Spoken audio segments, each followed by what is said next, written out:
Welcome to the smoke pit. It's Friday night, come and take a load off. Come sit in the smoke pit, it's time for us to show off. It's been a long week, come relaxing, get some laughs in, and let's talk about these brackets. And while we at it, tell me whose mans is this? Cause I got questions, I'm hoping you can answer it. Get ready, cause you know we gon' talk a lot of shit. It's Mac and Mac, welcome to the smoke pit. Yes, y'all. It is Friday night. Yeah. And this has been 2 weeks in the making. This man. off the top, heavy spoilers. If you have not seen Wakanda Forever, it is okay. We're not going to be upset if the views are down because we know like life happens. Not everybody's going to be able to get out there right away and see it. But if you have seen this movie, please stay tuned because we will be talking about it, sharing our thoughts for this entire cinematic experience. That is what I'm calling it. It is on par with something like Endgame, the way the audience was attached to this film as a whole. Yes. It was to the point where when people would have reactions during the movie live, nobody would be like, shh, shut up. Because everybody's like, I thought it was just me feeling this, you know? So, again, we are talking about Wakanda Forever. This whole show will be dedicated talking to that. And we are joined by none other than Converse Ninja, aka Pitmaster Nick Smith, who joined us 2 weeks ago to talk about his experience at the premiere. And we're going to go ahead and start by saying we appreciate you being able to talk about that experience, having seen the movie, and still not share or spoil any of it for 2 whole weeks. Because as we were talking about before we went live, I walked out the theater on my phone creating a group chat with all of us. Be like, yo, what the fuck? How did you do this? You know, everybody had already seen it. I was the last of the core to see it. But yeah, man. So before we get into the movie, how difficult was it for you? Like, was this the ultimate test of willpower for you?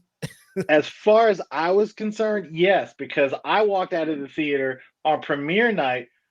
And they took our phones before you go in the theater. They put your phones in this pouch and it locks and you have to go back and have them unlock it to get your phone out so you can leave. So I was like, there's this line. I was like, I need to text people. And I was like, damn, I can't even text people. I'm not, nobody knows about this yet. No. I can text anyone. It hurt my soul. I wish. But yeah, man, it's awesome. What's up, Deontay? What's good, man?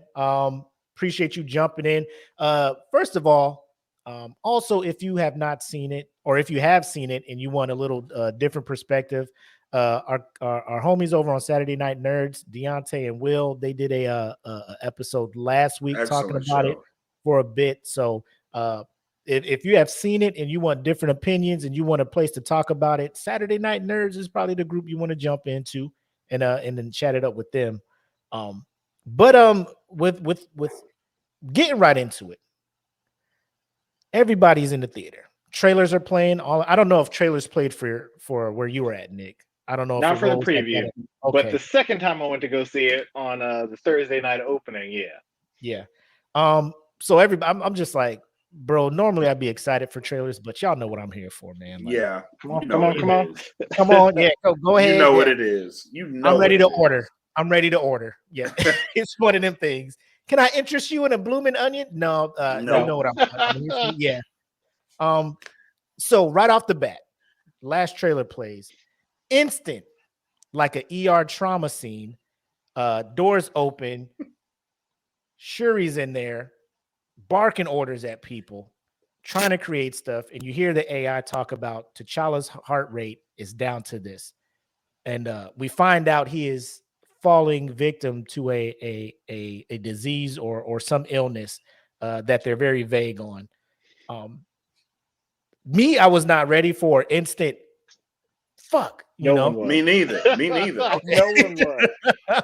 Like I went in there like proud because I had my shit on. You know what I mean? I had my garbs on. I was ready. Yes. I stepped in there proud, sat down proud, and immediately that pride went from concern. is this what the fuck we doing already? Is this how we starting the movie? Like I'm about to cry right now, like tears welling up already. Yes, because I already know what's happening. You know what I mean? I know what's happening. Not another sound in the theater. Nope. Yeah, it was dead silent. Like Dead nobody was silence. coughing. Shout out to the parents who were just like, maybe we should leave the younger kids at the house for this moment. Because bro, talk about a thing that could break the tension, and it was serious. And here's the part: everybody knew Chadwick had passed, but literally, I'm just like, hopefully you can save him. Like in the back, like the little 1%. Please, like she's like, what's the confidence on this one? What's the confidence of this one? And I'm just like, in my heart of hearts, I know you're not saving him. But there's a party. There's a party that's like still like, oh shit, yeah, that's right. Please. Yeah. Please make this happen. Print it now. We're gonna try it. I'm just like, oh, just and then when Ramonda comes down the hall and shakes her head no, and she asks the heart rate, and the AI is just like 0%. Bro, that is the what broke the dam. Like my vision was blurry. The tears were coming, right? And I was just like, I can hold these back, and then 0, and then they just flow right into the. I love it was a funeral scene, but it was a celebration of his life. It's sad, but it's a beautiful thing at the same time. What was you guys on that whole procession and the celebrating of his life? Well, you know what's crazy about that whole thing is they show that mural of him all through the trailers, like all the trailers show it. But when you see it in the movie, suddenly it's like it's different. Yeah, it's different. Different. Yeah. That's exactly how I felt. That's exactly how I felt because I was like, I seen it and I knew it was coming, but to actually see it in the movie and then like they're having his funeral right here and they're walking down the road and there's his mural and I'm like, oh, it still hurts. It still hurts. And then like I don't know about y'all, but when I saw T'Challa's coffin, I was like, man, I was planning to get cremated, but someone's gonna make a fortune on these Wakanda coffins. Bro. Yes. Bro, the whole here's the part that got me. Unless the writers were just in their bag, the part where Ramonda and Shuri, they say their goodbyes, they cry, and then they step back for the ship to take him. When Shuri went back up to the coffin and put her head on it and just was sobbing, I was like, that's not in the script. Like that is Letitia really being sad that she lost a great friend like that, and how that was captured, and Angela Bassett being the veteran actress, the great actress she is, being able to play off of that and pull her back like a mother-daughter moment. Right. Bro, that sent me over the edge. And like I started wiping my eyes at that point. Like I couldn't hold it. I was just like at that point, that was a very moving scene for me, that intro. And I was like, bro, there's 2 more out. That scene, I think, was kind of gave everybody a moment. I feel like when Chadwick died, I remember because someone texted me and I thought they were sending me a bad joke. And then all that happens, and like I feel like that scene gave everyone the world closure on his passing. Like we didn't see anything in the news about his funeral. Most times famous person dies, they show you funeral shots and eulogies and all that stuff, and none of that. Everything was done under the radar, and I think that the writers gave us all that closure. Yeah, I agree with that. And what I was thinking about during that, like while you were saying that, we broke this news on the show. Like, Yeah, this is one of the first. we were doing a smoke pit episode, and Black looks at his phone, and we cutting him about some stupid celebrity or something, and he's just like, "Whoa, I think I got breaking news. If this is right, Chadwick Boseman has passed away." And I was just like, "Bro, this ain't bro, stop." And then my phone gets the notification, this is just like, this can't, like, we just seen this dude in Endgame, my guy. Like, this dude was just saving the world. Right. Looking great to me, but it says a lot to be battling what he was battling with for 4 years. And not let the general public know, because he didn't want that, that it sounds weird. He didn't want that sympathy. He didn't want the oh no, he just, let me make this movie. Let me do my, that what I'm here for. Right. I can only imagine being on the cast and knowing, because they had to have known. Because I don't think they told them originally. I don't think they know. I don't think they know either. Because I'm like, he's getting the treatments. He's obviously, everybody sees him getting skinnier and stuff, right? Like, I was seeing that, and I was just like, I don't know if he's getting ready for a role in the movie, because a lot of actors will drastically lose weight and stuff like that. Right. But I feel like they knew, but I didn't think that they knew it was as bad as it was. Like, they were on the inside a little bit, because he has to explain, like, hey, I can't make shooting these days, so maybe we should shoot more of my parts now, because these days I'm gonna kind of be out of it with the whatever treatment he's getting. Right. But to be an actor in that movie, to be in that cast, and to know he's suffering through that stuff, and you still see him put those performances on.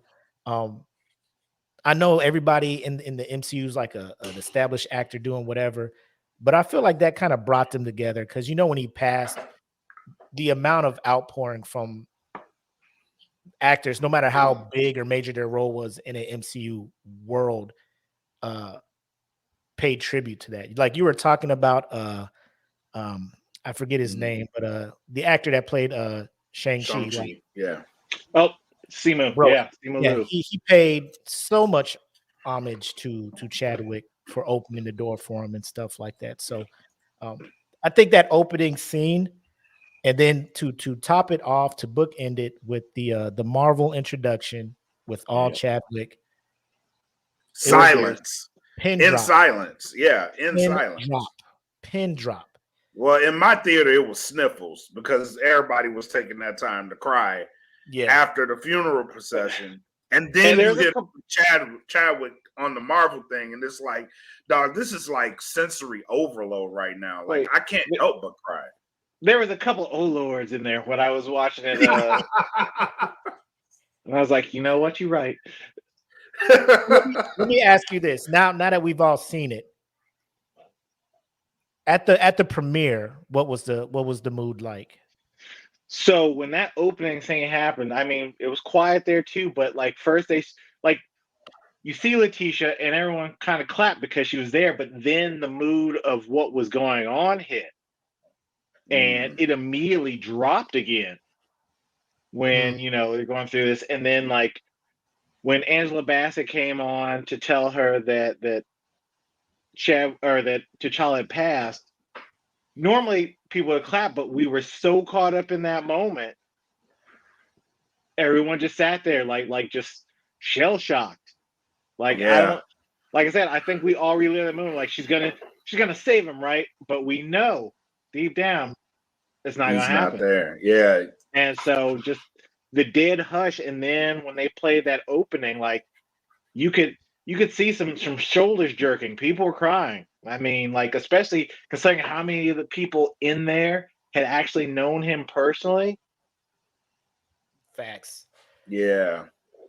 Well, I can see now, looking back at it, listening to you talk about, Winston. You said he was there, but he just kind of he didn't do the red carpet. Michael B. he did Jordan his kind main of shot. late. Mhm. Yeah. Some of the people they're just like, I can't put the front on like I'm in a good mood. Yeah. They're Well, I emotional. know, yeah, especially like now, in hindsight being 2020 from my last show, like now they know what they're about to go watch, and they know it's going to be incredibly emotional, and they're going to relive the emotions. And I can imagine that had something to do with like, look, man, Yeah.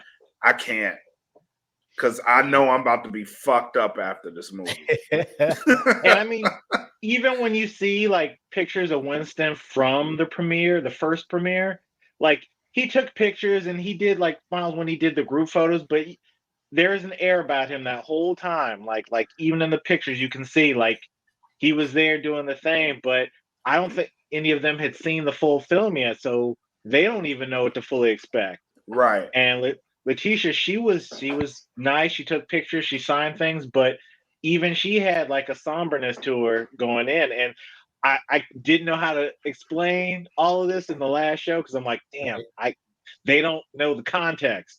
Right. Good on Thank you for you. that, man. Yeah, thank you. Good on you for that. But yeah, and then it rolls into the actual film starting, and you see Shuri just burying her emotions in work, just going above and beyond in the lab, trying to create new stuff and defenses and all that. Because in her mind, she's probably like, "Bro, we don't have Black Panther. Killmonger burned all the herbs. People are going to try and test us, like we saw in the UN scene where Ramonda gets up there So and tight. everybody's trying to." Oh yeah. That scene there. Talk to me about you guys' thoughts when Ramonda gets up there and kind of checks, quote unquote, all the first world countries coming for Wakanda. Look, I almost in the theater is like, tell them colonizers, tell them.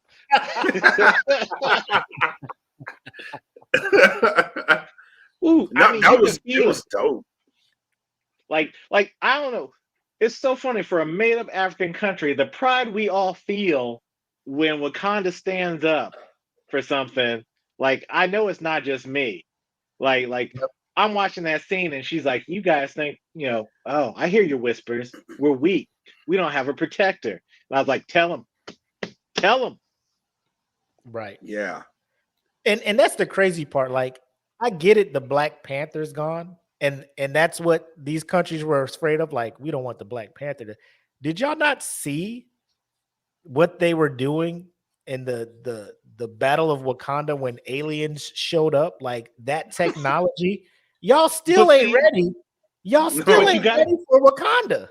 But you got to keep in mind, none of the battle in Wakanda was televised. They also don't know that Wakanda has war dogs all over the world inside of their governments. They don't know how deep Wakanda. Like now they know. Oh, they have vibranium. Their king is a superhero. That's all they know. They do not know how deep that well runs.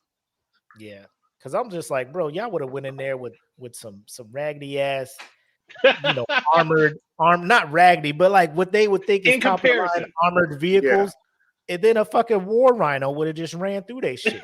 You know what I'm saying? It would have been like, we're not ready. Yeah. We're not ready. Retreat. Fall back. What you know about getting hit with a vibranium spear while you charging? Be like, is that a jet or a fucking wasp or what is that? Why is it hovering like that? And how can it do? Why is that bug so big? Yeah, why is it moving like that? The bald chicks ain't even got guns and they just taking us out. Bro. That scene where the French mercenaries roll up in there, their SEAL Team 6 equivalent rolls in there, punks the scientists as they think they're doing, and they open that vault and Okoye comes out. I'm like, oh, y'all done fucked up. Oh, y'all done fucked up. At the premiere, we all lost it. Like we knew everybody clapped. They was there. Yeah, we're like, woo, because we knew it was on. Like we're like, oh. Yep. And they did not disappoint. And to bring them in during the hearing or their little gathering, and to acknowledge the French prime minister in her language, you're welcome. I was just like, get the Wakanda verse everybody out here. Wakanda verse everybody. when Okoye told those soldiers to kneel and they didn't even question it, they're like, all right, Oh, you yeah, know they this is got what you their can ass. do. Right. Yeah. Right. Yep. The biggest line that I took from that one is when Ramonda was just like, we're not hoarding vibranium because of the dangers of vibranium. We're keeping it to ourselves because the Because of you, dangers motherfucker. of y'all motherfuckers. Yeah. It's so true, real world shit, because everybody wants to have the upper hand in a worst case scenario. Everybody, like when nukes first came out, everybody's like, we need fucking nukes now. Now everybody has Mhm. nukes, and everybody's just like, I can fucking end this world right now. I push this fucking, like, it's a horrible world. But if vibranium was a real thing, could you imagine, like, even if America got it, I'd be like, bro, we are wilding right now. We don't Yeah. need Like, stuff like this. we act crazy as is. Can you imagine if we have vibranium? We would like civilians would just roll up in places. Y'all can't do shit. We got vibranium. Right. Yeah. The asshole is on 10,000 because we Yeah. got the most powerful shit in the world, bro. I dare It's y'all to fuck with if for a country to have that ability and show the restraint, like, we ain't trying to fucking fight nobody, we just trying to chill over here, Do our exist. thing. Yeah. And that speaks volumes to the character of Wakanda. I mean, I know it's a fictional place, but it's like a place where you're just like, why can't motherfuckers just act like this? Right? Wakanda's like the place I want to be. It's like we peaceful, we got technology, we stay in our lane. But if you come in this lane, I just want to warn you. Like, we ain't trying to infringe on nobody. Yeah. Like, we ain't trying to install democracy anywhere. We ain't trying to do nothing. We're self-sufficient. We can help when we can, but we're not giving you this because we know what you guys are about. Yep. But that's the thing when you think about it, though. Wakanda is self-sufficient. There's no country in the world at this point that is fully self-sufficient. We Right. rely on trade for so many different things, and Wakanda has never done that. Can you imagine being from a nation that has never needed anyone else to get shit done? I mean, America wouldn't be built without people who look like us. Woo! Fact. I mean, truth That is a bombs, truth fact. bombs out there, ladies and gents. I mean, so to imagine that no one had to suffer, your country, people have always been on the level. I wouldn't want to mess with the rest of the world either. Be like, nah, y'all all fucked up. Yeah, Right. y'all keep that shit over there. You know, ratchet ass planet. Act like you got some class, world. You know. Yeah. But then let's put fast the mountains back up, bro. We don't need them on where we at. let's fast forward to the introduction of the Atlanteans, right? So they roll up, you know, people, America doing what America does. I think we found some shit. Let's go harvest dig it up. And we be that country that have it. But they were not fucking around. They like, get off our lawn. And I respect From that. the go. That. There was no warning, just we're done. Yep, they sent them divers down there, and they're like, bro, I think I saw like a huge ass fucking octopus thing down here. Where's your homeboy at? I don't see his lights. He was right. Jeff? Oh, nope. Wait. So we're watching this scene, and as the divers go down in this deep ass soundless water, I hear Jen next to me going, nope, just nope. Like, she don't even know what's about to happen next. But the fact that we're gonna send people miles down into some deep ass water to search it, nope. Hey, y'all go down there and check to make sure that's really vibranium. Be like, we got a whole machine down there that told us it was. Yeah, believe the machine. Go down there. Just go down there and see.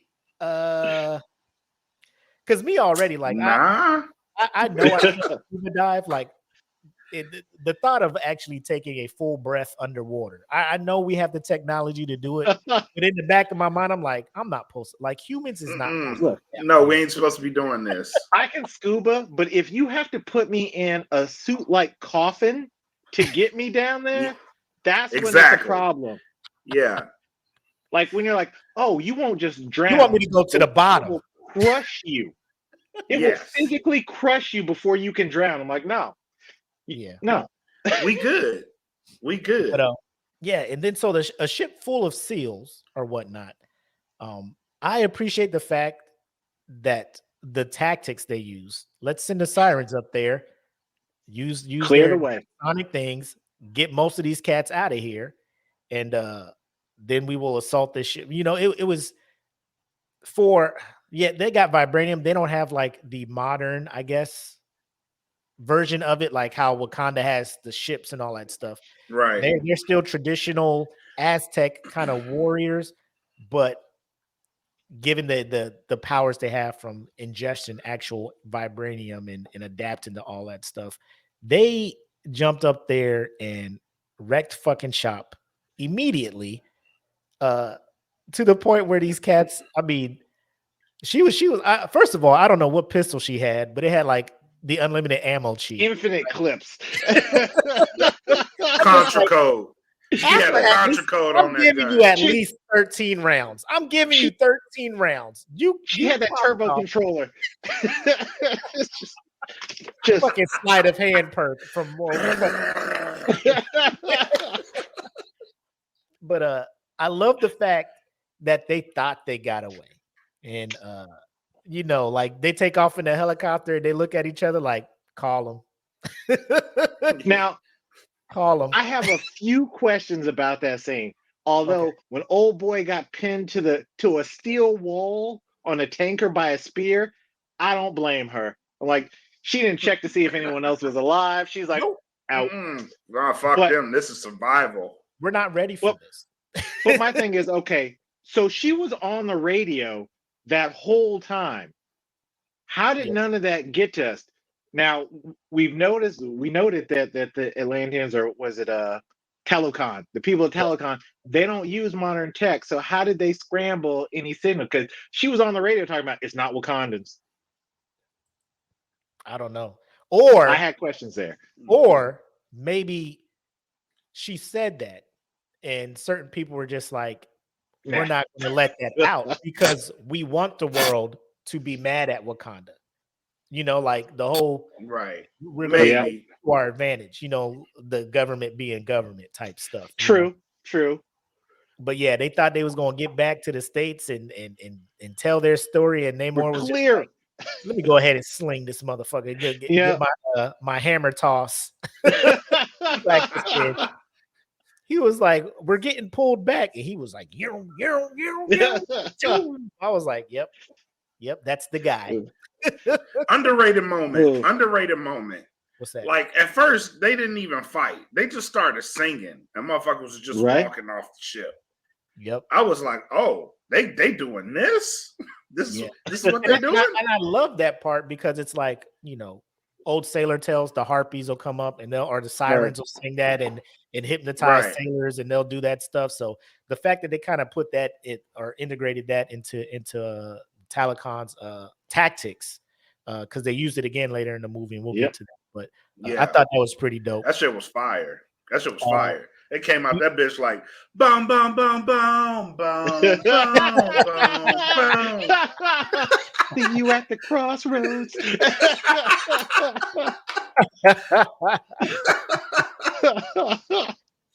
Oh man. But then we get our first kind of glimpse at what's the general's name? It's escaping my mind. Okoye? No, which general? On the Talcon side. Atuma. Yes. Oh my god. Oh my god. And before this movie, I went in because I wasn't real knowledgeable on the Talcon, but then I did some research on him, and this motherfucker is the truth, apparently. In the comics world, him and Namor are kind of butting heads and stuff.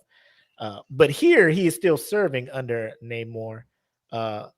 So like when he showed up, I was just like, oh shit, y'all fucked up now. Y'all done fucked up. Like, if y'all knew how strong this dude was in the comic verse, I don't know if they nerfed him in the MCU or if they're gonna establish how real powerful he is. And I think you get a glimpse of that when him and Okoye kind of fight later on in the movie. Well, I feel you definitely did on that level. Yeah. But yeah, so that's the Talcon. They show up, so we're like, here's the new threat. Here's the threat to Wakanda at this point. Fast forward, Ramonda's trying to help Shuri get out of her funk. Obviously, she still has not fully mourned or got over the fact that T'Challa's gone and the whole ceremony of burning the mourning clothes. Shuri didn't want to do it, and her reason for doing that is she is very upset at the world. Which at that time I'm thinking like, is she mad because he got this illness from an outside nation or something? Because like for her to be that mad at the entire world, I get it. Like you're probably mad at whatever deity for taking your brother, but I was like trying to understand like why is she mad at everybody else? To the point where she's like, I this won't be the only thing burning. It'll be. I'm gonna burn the world. I looked at it as youth. Like her character is still considerably young in comparison to everybody else. And, clearly and as we see through the movie, she is more on the tech side. She doesn't believe in the ancestors, that they still are around, or that any of the things that for modern world is myth and religion. She doesn't follow that. So she doesn't believe that like grief can just be let go of by like listening to the wind. And I feel like that scene, they could have done a little bit more exposition to kind of give you that feeling. I mean, as you go through the movie, you figure it out. But in that scene, I was kind of wondering too, like, why is she mad at everything, over his death? Yeah. Yeah. And and the way I kind of saw it was like she knew her brother was trying to open them up to the world, and ultimately I think she feels like that may have played a part in him dying ultimately. So she's mad at that. Right. Yeah. She's mad at that. But then that's when the elephants start wilding out like that startled me at first because it was a very quiet scene and stuff. Yeah. The elephant was like, I'm fucking out of here. I'm just like, oh shit. Then they grab the spear and they get in their position, and Namor comes out the water, floats over to the land, and he's in awe. And we were talking about this before the show. He's in awe and he's kind of upset because he's like, I've heard tales about this place. Water's pure, air's crisp, all of this stuff. Like, a country that doesn't have to run, like it doesn't have to be on the go. It doesn't have to move. They never had to move from their homeland or anything. Why would you tell people about vibranium? Like he just went right into it. Like, why everything is perfect here? Can't y'all keep a secret? What did y'all do that for? And at first I'm just like, damn, off like don't even beat around the bush, okay? But once you hear his backstory, you understand, like, y'all don't understand how good y'all had it. Like, just let the world deal with its own shit. Keep to yourself, like we were trying to do. But now they in our yard digging up for fucking vibranium, and we don't want that shit, And now something I didn't think about till the second time I watched the film. How different would this movie be if Chadwick was still alive? Because he would have been the one talk to Namor about why he opened up Wakanda to the world. Right. Like no one else was part of that really that part of the decision when he went to the UN and told the world Wakanda that he wants to change the world. How different would that movie have been with the clashing of ideals? It would have been. This would have been fire. It would have been fire. Another version of Professor X and Magneto at that point. Mm-hmm. Yeah. On a different level. Chadwick would have been, I think, him working with his character evolution and Civil War had like it put him in a different mindset than the rest of Wakanda, right? Wakanda was just like, bro, they killed our king.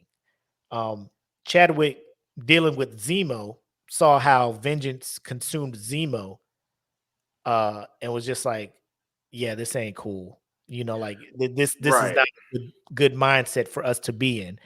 And Wakanda ain't about that, because Wakanda's just like, oh, they fuck with us. Now they got to gotta get that lick back. So he came back, and I think the 6 years. I think the movie said his reign was like for 6 years or whatnot. He kind of instilled that mindset into him. So they were kind of like, all right, we'll help out when we can. We ain't gonna go overboard with shit. So yeah, him talking to Namor, I don't know how that would have went. I think Namor's backstory when he gets to it, it's hard to not be like, bro, like he's mad and he has a legit reason to be mad. So you talk in the sense he hasn't had your experience, he just knows what he knows, and he is legit allowed to be mad. I ain't gonna hold you, just like Killmonger. Killmonger, bro. He Right.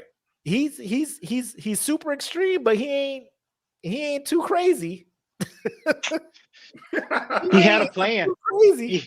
Yeah. Look, Yeah. I was like, I get where you're going, but morally I have to be against it. But I get it. I get it. That's how I felt. Right. Like, bro. Right. Like if there was a real life Wakanda and they over here watching, black people get killed for no reason, over and over, and y'all ain't coming out here to help us. Facts. And then to find out, like you said, Nick, in the first one, we find out they do have sleeper cells here. Kind of watch what's going on. And I'm just like, bro, y'all just go with this shit. Okay. Killmonger was just like, nah, fuck all that. We sending them all over the place, bro. We taking over the world. And I'm just like, we liberating. It's horrible, but I fucks with it a little bit. But it's kind of hard not to fuck with your plan, bro. Like I get it. I get it a little bit. Look, we all split in the cell with Wakabe. I thought the revolution was happening. I would have turned up too until Black Panther shows up and the Dora Milaje pointing spears at you. Like, yeah, I was wild. You're right. You're right. You're right. I was wilding out. I was mad though. Y'all gotta understand how mad I was. Yeah. I'm allowed to be mad, right?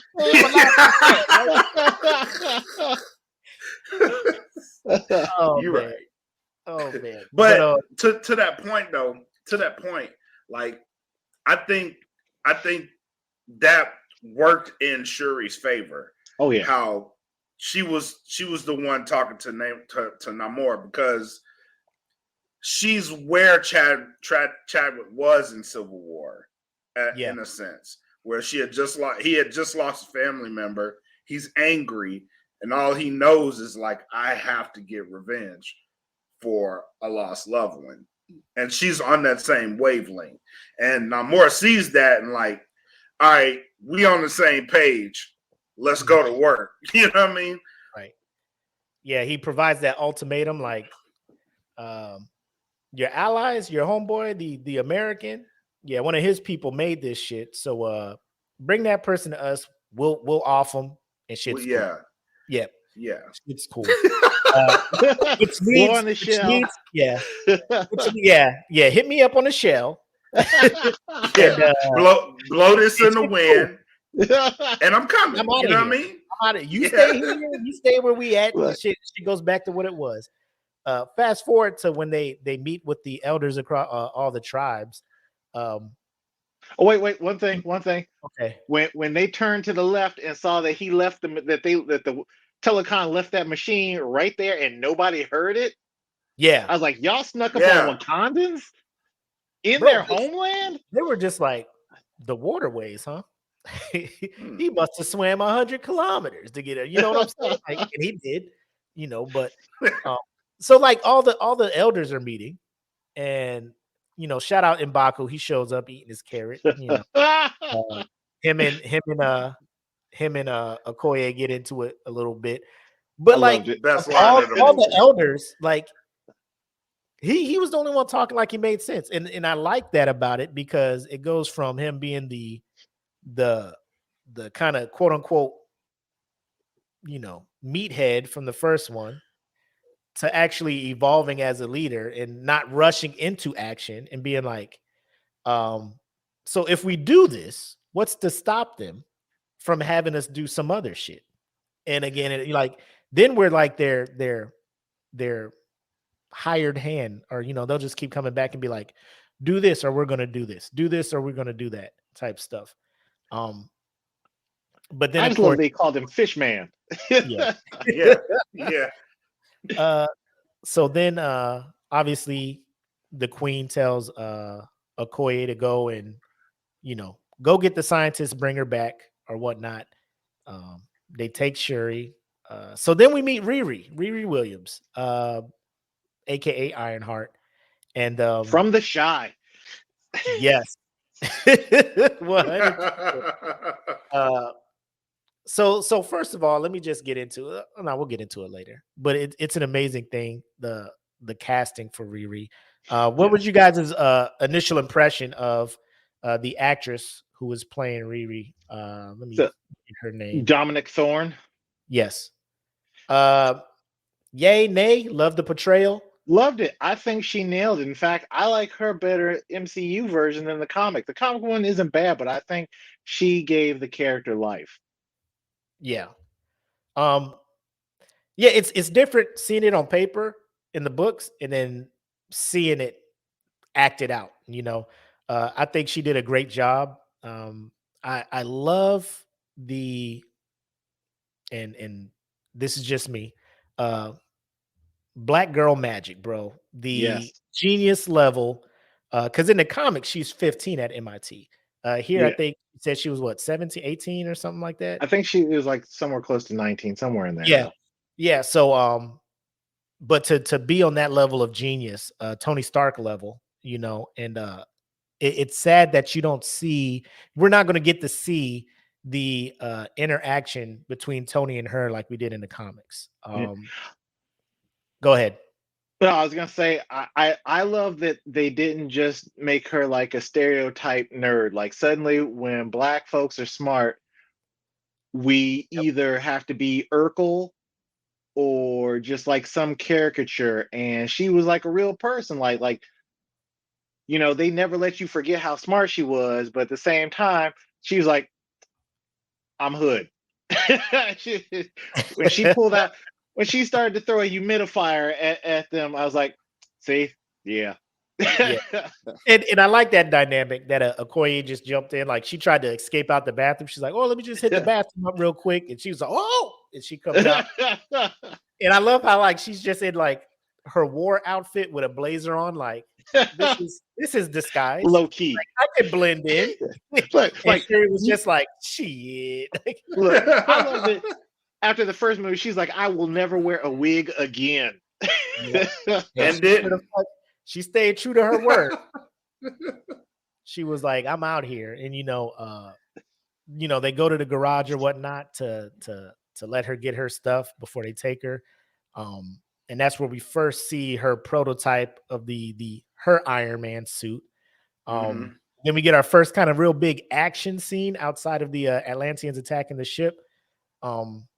The motorcycle, the car. When Okoye takes control of the car, threatens the AI, and she's like, the car, throws that spear out the back, flips the police car, and they on their way. I was like, here we go. And to see Riri use her smarts with the suit to project the arc and the angle she needs to take this shot to go shoot this drone that's following them. Like all of that shit was coming together. I'm just like, let's fucking go. And I enjoyed that scene was like, to me, it was an homage of first the car chase in Korea in the first movie. Yeah. And then with her flying that suit up, that was because I just recently rewatched the first Iron Man movie. And when he takes the suit up to do that altitude test, and it freezes up and he goes down, I was like, all right, I see y'all throwing in those subtle homages. I like that. Yeah. Yep. Yep. But then, of course, we know they're trying to make the getaway on the bridge. Riri, with her smarts, shoots the drone at an angle where the drone comes down and takes out the fucking the little brigade they had on the bridge or whatnot. Perfect. I'm just like, the getaway is complete. And then yank. No, it ain't. And they end up getting caught up too. So they get in their wreck and they get up and. Bro, just the visual of the Taliban jumping off the back of whales onto the bridge. Goddamn whales. Whales. A orca on this side and a humpback on this side, and they just jump off of it and land on the bridge like, "What up? We here." And they just rolled out here. like we don't use G-Wagons. Like Yeah. just rolled up. Yeah, we stopped at SeaWorld real quick, grab this motherfucker, come fuck y'all. We came up on the big bodies. Yeah. Willie's revenge. He's Yeah, like, I got when something Willie for y'all. jumped over that my wall, people. we took his ass. Left that little kid and came right home. He know where he's supposed to be at. Y'all got, Willie was never free. Yeah. He's like, Wakanda got war rhinos. We got fucking whales. So then that rolls into probably one of the best action sequences of that movie. Okoye, like, finally I get to fuck some shit up. Like, you get her, protect Riri, I'll take care of these motherfuckers here. And that's the first time both of those nations meet a near peer threat. You know what I'm saying? So that's why I was just they didn't know how dangerous each one was. They were looking at Okoye like, you know, we eat shit like you for breakfast. You know what I'm saying? Like, we took out the whole Navy SEAL team, you know, just the other day. We good. We could take care of her. Bro, when she was giving them the business, the theater was wilding the fuck out, bro. Like, after she killed, quote unquote, killed the third one and looked at fucking the general, and the theater was just like, that's what the fuck I'm talking about. You know what? That took me back to way back in the day when the first Mortal Kombat dropped and Scorpion was fighting Johnny Cage and started kicking him on the ground. I was in Chicago at the time. Everybody lost their shit. Like, that's how you do it. That's how you do it. Hell This reminded me of that because, like, yeah. So for the premiere, it was still silent. But when I went and saw it over there, it was like, yeah, because Okoye brought it. Yeah. Even my wife was like, kick his ass. Kick his ass. When she shanked all of them, I was just like, Wakanda verse like, I need to make a fucking shirt. I need to find the shirt. Wakanda verse. Who won it? Who want the smoke? Because Okoye gonna bring the smoke. But and then on top of that, the comparison, the two cops are over there like, hey, is that person blue? Spear. Yeah. Yeah. Hey, what's going on? I like how they hesitated because he was blue. But if he was black, he probably would have got shot right off the bat. If Okoye had been walking up to them with his you got to look at the color chart like, blue ain't on here. Can we actually? One of James Cameron's guys. Do we just put them on the Caucasian list? Yeah. Blue Lives Matter, right?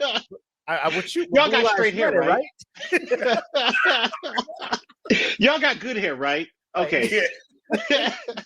I mean, I'm wearing the Blue Lives Matter patch on my uniform. I just can't shoot the blue person, right? That'll be trouble. Yeah. We'll have to answer for this one. Then her and the general start fighting. In that fight, I was just like, uh-oh.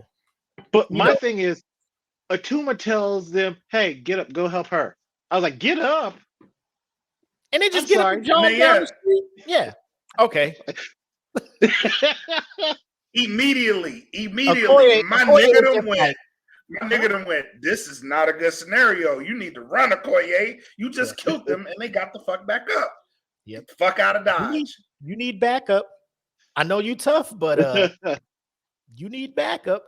But Baby, yeah, I think she was giving it to him in the business. He had to use that water bomb that was apparently the most deadliest, dangerous motherfucking explosive in the world. Because every time they use that shit, I'm just like, somebody's getting over. like when you compress water, it's over. Yeah. Yep. So she gets blasted off. Riri and Shuri get taken back. Well, Shuri is just like, you can't kill her. Just take us both. Let me try and be diplomatic about this shit as the princess of Wakanda. That leads to one of the most emotional scenes of the movie. Okoye goes back. She meets with the elders and with the queen. Debriefs them on everything. You know what I'm saying? Debriefs them.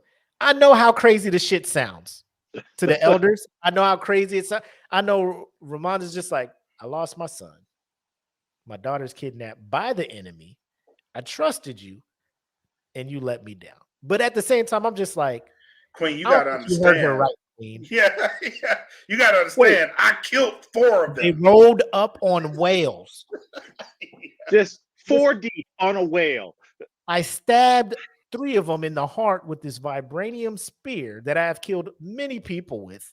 They got up and ran away. Listen to what I'm telling you, Queen. She's like, nah, I ain't trying to hear that shit. Nah, You fuck lost that. my kid. You lost my kid. You lost my kid. You gotta go. You know, Wait. My favorite. Go ahead. I was. What killed me was, so at first we were all with Okoye because they're like, man, you can't control what happened. That was crazy. But Ramon's like, no, this ain't the first incident. Yeah.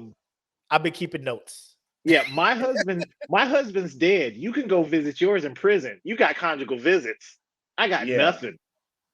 I was like, oh, and what happened when my nephew took over? Y'all didn't stand by me. I had to sneak out of my own country. I was like, oh, this is not a good look. Yeah, this is heavy. This is heavy stuff right now. She's like, you've lost everything. You're like, you've lost everything. Hold up. Yep. And she was like, bro, this is all I've known is the door of my life. Like, this is my life. This is what I do. Not anymore. Get out of here. That scene hurt me because I could see the pain in Okoye, because she was like, this is what I've built my life on, to be dependable, to be the protector of the royal family, to be the general of this elite fighting force. And now it's taken from me. And she did everything she could to protect the princess. And this was her reward. Like, it wasn't enough because she's gone. So I get both sides. And that's the fucked up part. Like, I saw the actual battle Okoye was in, but I can fully understand Ramonda's point. Like, I mean, and Ramonda told her, she's like, you can't take my daughter out there. And she's like, no, it's good. She's safe. I was like, I got her. She cool. You did say that though. Is it really? You did tell her you got her though. Yeah. Is it really safe out there? It's just like, no lie, Queen. Just hear me out. Linda, listen. Linda, listen. Yeah. What had happened was that's how that speech could have went. Yeah. We chilling. We about to make a getaway. Bam. Shamu jump up. 3 blue people jump off. I look over on this side. The Pack Life mascot, Humpback Whale, jumps up. 3 more motherfuckers jump off. And they fight with vibranium level shit. Oh, yeah. It was crazy. You had to be there. Like, you really had to be there to understand what they're I'm listening. about. Like, are you finished? Are you done? Because you're fired. Yeah. Are you done? You got it all out your system? Yeah. Look, I was hoping, I was like, Ramonda, at least give her a hug. Yeah, you know. Ain't no hugs. It's not personal. This is a business decision. Yeah. We can still be friends, but you just can't have this job. Ain't no hugs. Ain't no hugs. You ain't getting no pension. Yeah. I am queen with no dick or kids to replace me. Get the fuck out. The fuck out. Get the fuck out. So then we move. So Shuri's captured. Her and Riri. They're in I guess just outside of Talakon. The staging area. Yeah, the terminal, I guess, before you get to Talakon. But so there, they come and they give her the royal robes, and then she finally meets Namor, who then gives his backstory. Again, very well done with how they wrote. I don't want to call him a villain in this one, but his backstory, antagonist. Yes, his backstory. Yeah. Gives the audience, well, it gave me reason to believe like this motherfucker just isn't a bad guy.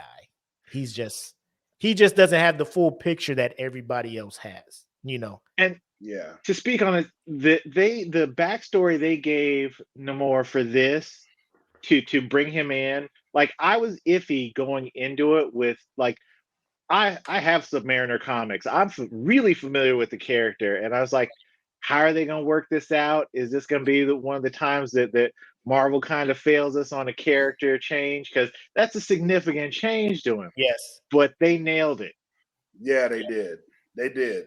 And I feel like a part of that is because Aquaman came out and they saw how his origin was. You know, the queen of Atlantis came and found a mortal. They had a kid and became this powerful thing. And I'm just like, they don't want to redo kind of like DC's introduction. And have another Atlantis. Yes. And I felt like that was a very smart move. It was. On their part. It was.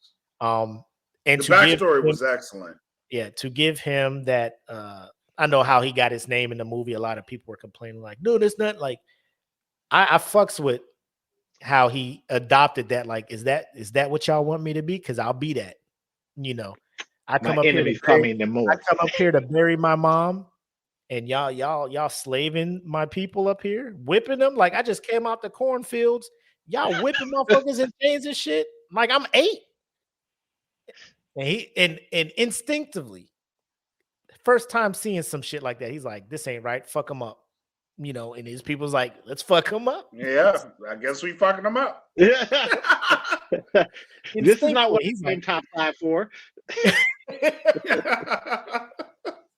Nope, now I gotta fuck y'all up because I know this ain't right. And he kills him, and that priest is just gives him that name, you know, child without love. So he's just like, I'll be that. You know, and from there, that point forward, that's what my enemies call me out here. Random fact.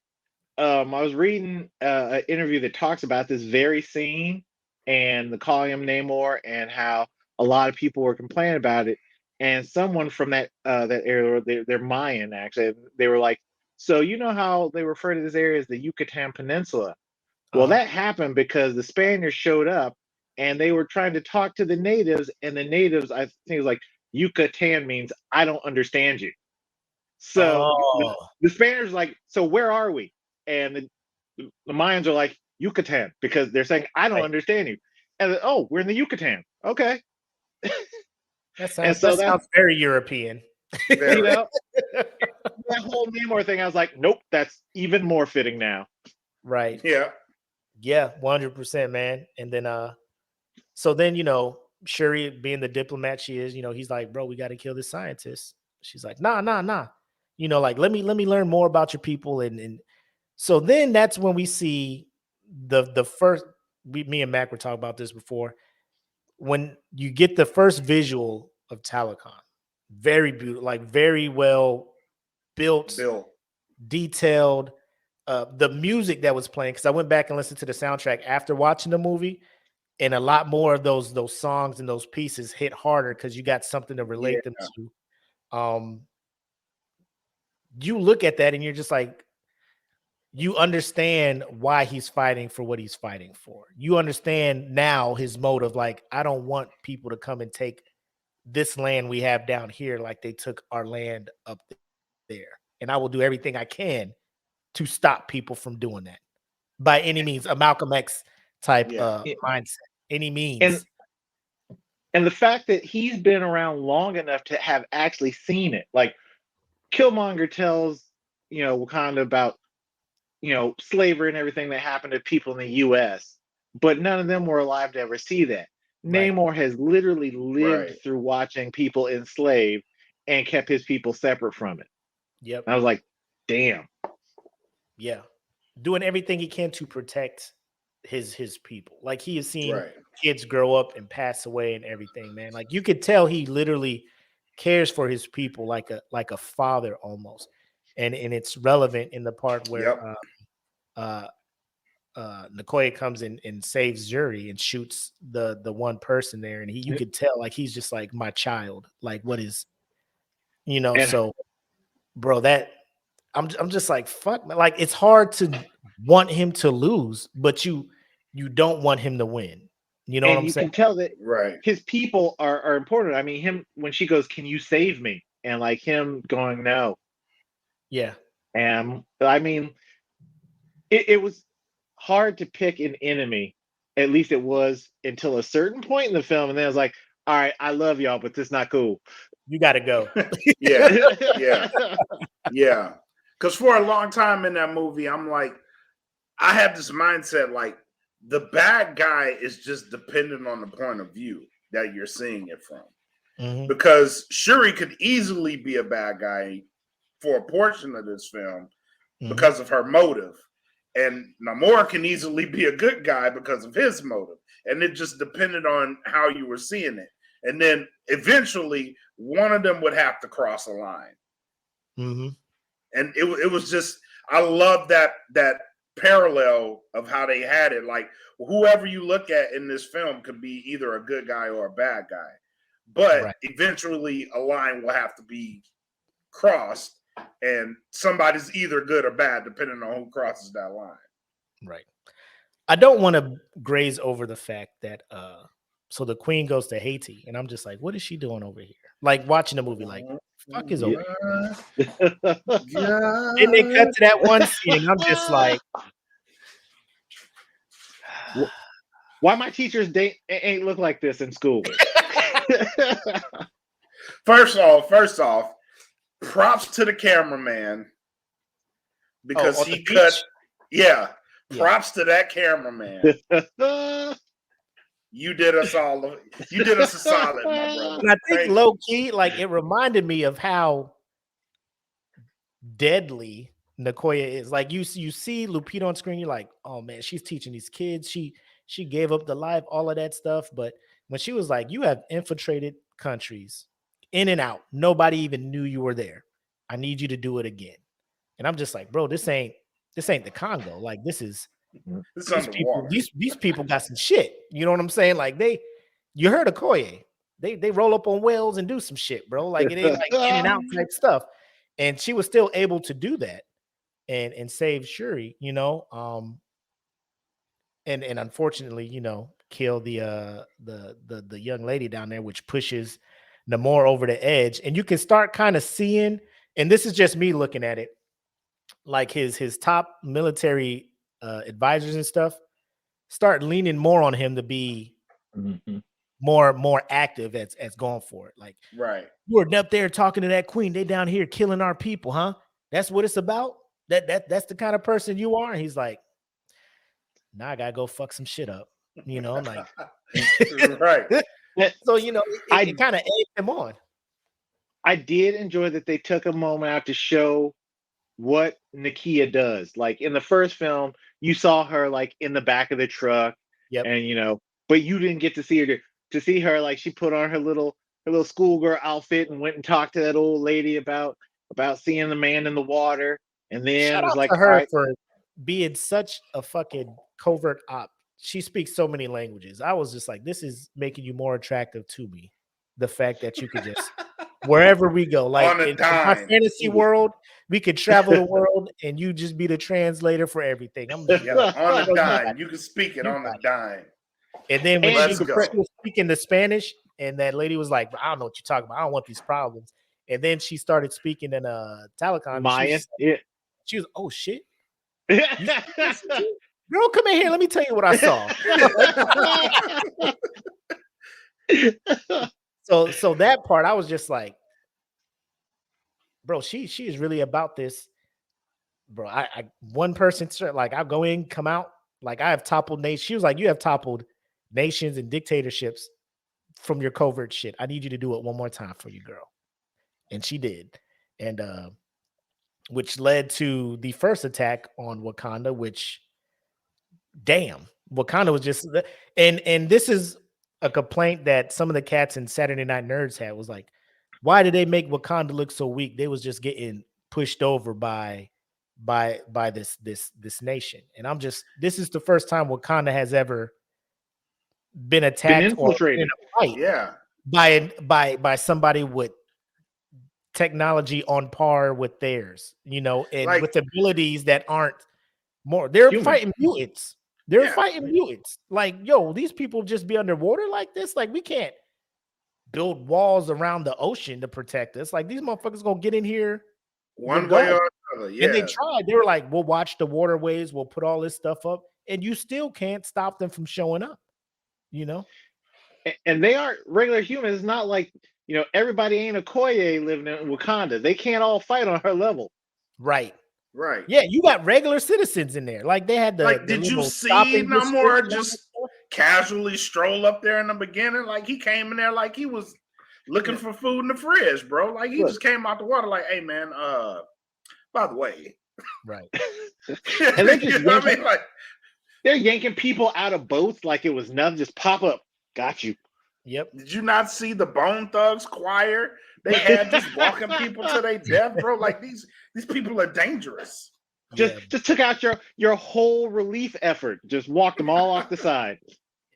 That And the additional fight with cast- Okoye and the general, like, bro, like none of them were that there for that shit. So like they just hear it. They like it. It's hard to imagine like real life because it's almost I almost put it on par with like being stationed in Korea. Like the generation that's there now didn't understand the war and all the shit that it took to get that country to where it's at. Like they don't understand this shit. Like you'll talk to the old heads and you can tell like they're aware of what the fuck's going on.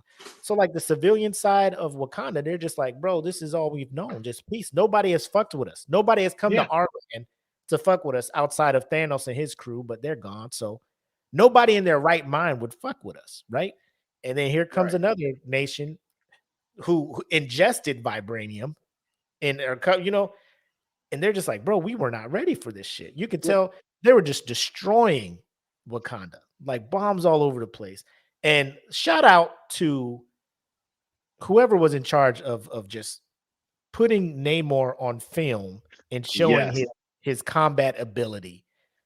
Because when you just look at a picture of him before watching the movie, who's this dude with Spock ears, the swim trunks, and these Icarus, In his hoochie daddy shorts. yeah, and these Icarus type wings on his ankles. Like, what the fuck is this? Like, you're used to seeing these Thanos type level dudes and power. Like, bro, when they was trying to shoot him and he was juking these fucking lasers and shit, Just ice skating. fucking the quickness he had, the power, the years of experience in battle. Like he's just looking at shit and he can probably already analyze how I'm gonna take this shit out, Well, I mean, very smart. he laid waste to numerous ships. And he was beelining it for the queen. He's like, I know where she's at. I'm he on had my a way. plan. Yeah. And my They- man was underwater watching the ships, like, okay, I see your patterns. I Yeah. got you. Mm-hmm. Jumped out, fucked that shit up. But the plan to pull their military to do more of a humanitarian aid to try to help out the civilians to pull the defenses away from the tower, and that's what they did. They're like, boom, the tower's left defenseless. It's all on you now, bro. When he rolls up and he sees the queen, you can tell he's just like, I Gotta have do to it. end you. I have Yeah. to, end Yeah. you. I said what I would do. right. I'm a man of my word. Yeah, I'm a man of my word. Look, he was I trying to gave y'all stab that plenty thing of with his- opportunity. He was trying to stab it with his spear. He's like, I'll be right back. Did anybody think? Did anybody think that M'Baku was about to die when he got Yes. punched? Bro. Yes. I held my breath. I was like, no. And it was the slickness of which he did it too. Because he was like, I know you coming. Like, yeah. And then Falcon punch. Yeah. Falcon punch. Just- The block like this over the shoulder, I'm just like, yes. don't flex on him like that, Namor. You ain't gotta do it like that.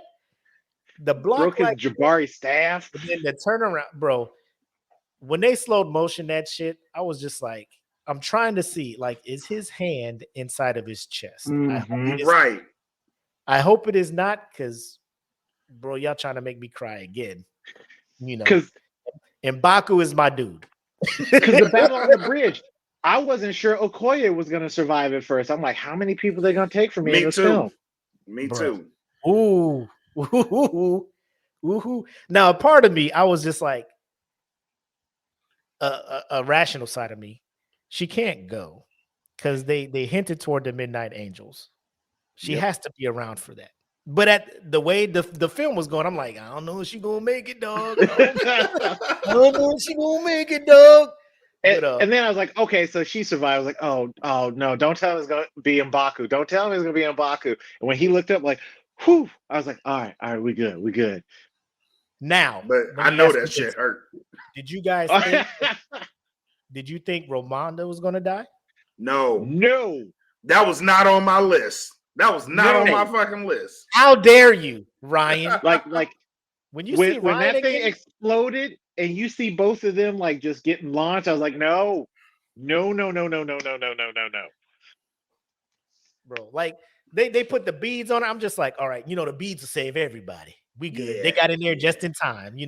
They got Riri back, and I'm just like, now it's your turn, Queen. Now it's your turn. Now, all right, Get up. Come on. Come on. all Get right up. now. come on now, come on. Namor was Any just like, second. hey, Wakey, hold up. wakey. Namor was just like, yeah, so your brother's gone, your mom's gone. I'm gonna be back in a week. Let me know if you still on Yeah. Team Burn the World or not. And if not, we fucking the rest of this shit up. Yo, why he say bury your dead, mourn your losses, hit me back up? Yeah. Coldest line. I'd put that up there with Thanos chilling on that fucking rock, waiting for them guys to come fight him. Hell yeah. Hell Skipping yeah. rocks and shit. And he's just like, you couldn't live with your failure. Where'd that leave you? Back to me. I'm just like, oh, Namor is up there with that line. He's just like, Yeah. your brother's Hey. gone, just killed your mom, bury your dead, mourn your loss, and I'm gonna give you about I'll a be week to back. do that. Yeah, you got about a week. Like, and I'm taking Black out funerals everybody. take a week to do, bro. Like, you got to give me at least 3, man. Come on now. We just had one last week. Yeah, I got to call the family. They got to come from Cali. Like, I can't just be doing all this shit, right? You got a week, motherfucker. We got to fish dead black folk out the river. Like, bro, it's not that easy, man. Like, I don't know what y'all do in Telecon, but up here it's a holy Yeah, event, yeah. Can't just feed them to the wells. What the fuck do you think we doing out here? Oh, man. So then another funeral happens, and this is when you start to see M'Baku kind of take that step up big brother role to Shuri, Mm-hmm. At first he's like the only leader that's really trying to do stuff. He's talking to her like, bro, these other nations are like, yo, let's go chill with the Jabari up in the mountains because we don't know if Wakanda is ready for this shit, which leads her to kind of find herself, talk to Riri for a bit. And I'm trying to think, what was it that got her out of that funk to be like let's get ready for this war. Let me get in here. And first of all, Namor really fucked himself up giving her that bracelet that helped her recreate the heart-shaped herb. But here's the message. Dudes are we are our own downfall when it comes to women. My mom had this. I want you to have it. Like, bro, you just met her. What's I don't know if it was a peace offering because you were still on the same, like, here, I want you to have this. We're still gonna kill the scientists. Like, it wasn't a peace offering. It wasn't a you know what I'm saying? Like, you're just like, it was it feel better. We're gonna do this, but feel better about it. Yeah. Here's a token of my respect here. Just here's a parting gift. Yeah. So, we're still gonna wage war on the surface world. But, beautiful, elegant, just like you. She's gonna kill you with this motherfucker. You know that, right? After I kill you, I'm gonna take it back. So yeah. But then here's the part where, bro, I and me and Black talked about this. So when that scene when she walks in the lab and she tells the AI, yo, heads up, I want you to try some shit. Hey, Riri, go with them. They're gonna show you the design that I came up with, and you're gonna start building that shit and all of this other stuff. And you can start see her get her little confidence back. Start showing Okoye the midnight. She's like, I'm all the country got. I'm not gonna let them down. Right. The song that started playing for that montage. That was soon as the string before the movie came out. Me and Black were listening to the soundtrack. He was like, bro, this track alone by Burna Boy, this shit does something to me. And I was like, let me go back in. Because I listened to it and I just, I was at work listening to it. But then I sat and listened to it and I was just like, boy, if they play this song at the right time in this movie, I know I'm going to lose it. And here we are, probably about an hour change into it. I haven't heard nothing. Most of the songs they're playing, probably about 2 or 3 of them from the soundtrack I recognize. The fucking opening strings, like Black said, started playing, and I'm just like, it's that song. They about to do some shit. It's that song. That song mixed in with both Shuri and Riri, Black women, genius level intellect, being great. I was like, bro, this is a movement right here. Like this, Yeah. it may not be to everybody, but I'm just like, shout out to Marvel for not giving a fuck, because people, the woke thing, they're just doing it. They're Black, they're women. Like, I don't give a fuck why they're doing it. It's happening, and I'm here for it. Yeah. I'm fucking here for it. This film alone spoke a lot of not black women in general empowerment. Like it spoke a lot of empowerment. But that scene there was like, yeah, this is fucking awesome, because you have 2 geniuses at work to save a nation. You know what I mean? Like that was powerful. And they're putting in mad hours just constructing whatever they could think of, like being creative. And it was powerful. Very powerful. And then towards the end, when the song starts fading out and she asks, what's the level of confidence in this print? He was like 98%. I was just like, oh, we back. Let's do this shit. We back. She put that little beat in there, and then this shit turned all green. I was just like, because it just brought me back to the first part where like it was all red and a little bit of green. And bro, when he was just like 98%, I'm just like, where the fuck was this shit at when T'Challa was? But anyway, let's move forward. Well, go ahead. Oh, little thing. Y'all know who the voice of that AI is, right? Trevor Noah. Yeah. Yep. I did not know that until looking at the credits. I was just like, look at fucking Trevor Noah. Look at this shit. All right. And get that Marvel that was him money, in the first Trevor. one too. Yeah. Yep. I enjoyed it. But I love that they use that to bring like Nakia and her back together. Yep. Like, you know, they didn't have time to do a why'd you leave? It's just we got to take care of Wakanda. Yeah. She's like, I may have left, but I'm still Wakandan. Right. And the fact that, like you talked about earlier, Shuri is more of the millennial of Wakanda. Like I'm off the ancestors, I'm off tradition and stuff to an extent. Like, because Nicoya was just like, you got to do the ritual to take this herb. Like, you just can't put it in the cup, take a shot, and be on your way. Right. Like, you got to go through this. You got to go to the plane. We can't set it all up, but we can do something here. Yeah. So here's the part where I don't want to brag, but I'm just like, everybody was on, like, when Michael B. Jordan was on that carpet, they're just like, what the fuck is he wearing? And I'm just like, y'all aren't thinking. He was Killmonger. He's showing up to this movie. He is in this movie. At some point, I'm gonna see Killmonger in this movie. And that's what I was thinking. I didn't tell nobody. I didn't tell my wife or nothing. I'm just like, when she took that herb and she showed up and she saw a little bit of white in that thing, I know most people were probably thinking she was going to see her mom. A small part of me was just like, I swear to God, if she turns this corner and Chadwick is in this chair, I'm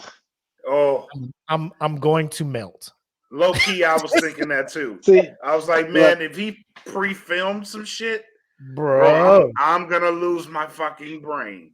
Whereas I was worried that they were gonna try to piece something together, and to me, it would have taken away from the whole thing to CG or to kind of like patchwork him into the movie. Like how Star Wars did Carrie Fisher. Yeah. I can't. That deep fake, this was not the place to do that. And I'm glad they didn't. And part of me did think it was going to be her mom, because I was thrown off. So, Daniel Kaluuya, he wasn't at the Hollywood premiere, but he went to the other ones. And I'm sure people are like, oh, well, I guess he's going to be in the movie. And once again, can't talk about it. 2 weeks left. And Michael B. Jordan, I was like, yeah, he was at the premiere. And I was hoping like no one was going to say, Was he in the movie? Because I was like, I need y'all to see that and be shocked. I didn't want to bring that up because I was just like, but he dead. I mean, and a part of me, like, this is why, because I'm just like, you can see anybody who is related to you in that field. He was like a distant cousin to her. I'm just like, bro, it's in my mind. Like, she started walking around that chair, and I whispered to myself, it's fucking Killmonger. And when he turned and they saw it, bro, that the theater was just like, oh no. Like, the villain is going to turn her. And I was just like, you can't be mad at his approach. Like, now you see why I was like I was, right? You know? Yeah. And then we were talking after Prove Me Wrong on Monday, like, bro, what if, like, weird thing, if Killmonger was still alive and he was still ruling Wakanda and he met Namor, it'd be over for the rest of the world. Oh yeah, the world burning that day. Killmonger been like, bro, I was trying to do this shit the whole time. Why you ain't tell me you was in the thing to make it? Come on over. Come on, fam. Hey, we're having a barbecue at the palace. Man. Come on, roll through. Bring your peoples. But what did you think about that interaction between her trying to fight that side of it? Like, she's already in the boat. Like, Killmonger already knows, bro. You're more like me than you even know. Than you realize. No, I'm not. I'll never be. Shit. You lying to yourself now. Yeah. You lie there right now. You can't lie to me. He's like, he is so slick playing that role, man. Like, his aura, his swag when he plays Killmonger. Like, I love it, bro. I love it. It's hard to picture Michael B. Jordan as like I don't want to say a thug, but to think of him like as a hard ass, like on the way of, oh, that dude would just pop you in your mouth. You don't look at him normally and see that. Like I see him more as like Creed, like, you know. Yeah. But when you see him as Killmonger, you don't doubt it. It's like, that dude will punch you in the mouth. Yeah. Not me. Even then, I still saw Wallace from The Wire. He looked more like Wallace from The Wire in that scene. That's even worse, because Wallace was a good dude. He's like, man, I'm just trying to take care of my little brother and sister and shit, make sure they get to school, sell what I gotta sell to make it work. This ain't working. I'm stressed. Go stay with your grandma. Where's Wallace, String? Where Wallace at, String? Where Wallace at, String? I was just like, oh my God, bro. Why y'all had to do Wallace like that? Shout out to you. I haven't seen The Wire. I'm sorry. Like, that show's been out for like decades. All right? Yeah, you behind. It's your own fault. It's over here for The Wire. The only thing that's Wallace. But he rarely plays that kind of role. Like Friday Night Lights, I'm the black guy on the football team. Like, he don't usually play that dude that will roll you. And like Killmonger, like, you feel that, like when he started talking to her, and he's like, "Nah, your brother was too noble," and like he can make all of that sound like, "Oh well, he's right. T'Challa was too noble." That's like Killmonger is persuasive as fuck. When the overall opinion is this person is bad, but that bad person starts making sense, you start questioning yourself, like, "Fuck, am man, I bad? Yeah. Am I supposed to be agreeing with this shit? I'm not supposed to be agreeing with this shit." But she snaps out, and you know, she comes back from the plane. Obviously, she's super embarrassed that she saw Killmonger and not T'Challa or her mom or her, you know, her grandfather or anything, or dad. But you know, because Nicole is just like, "Who'd you see?" I can't tell you this shit. This shit didn't work right. You gave me a bad batch. Statue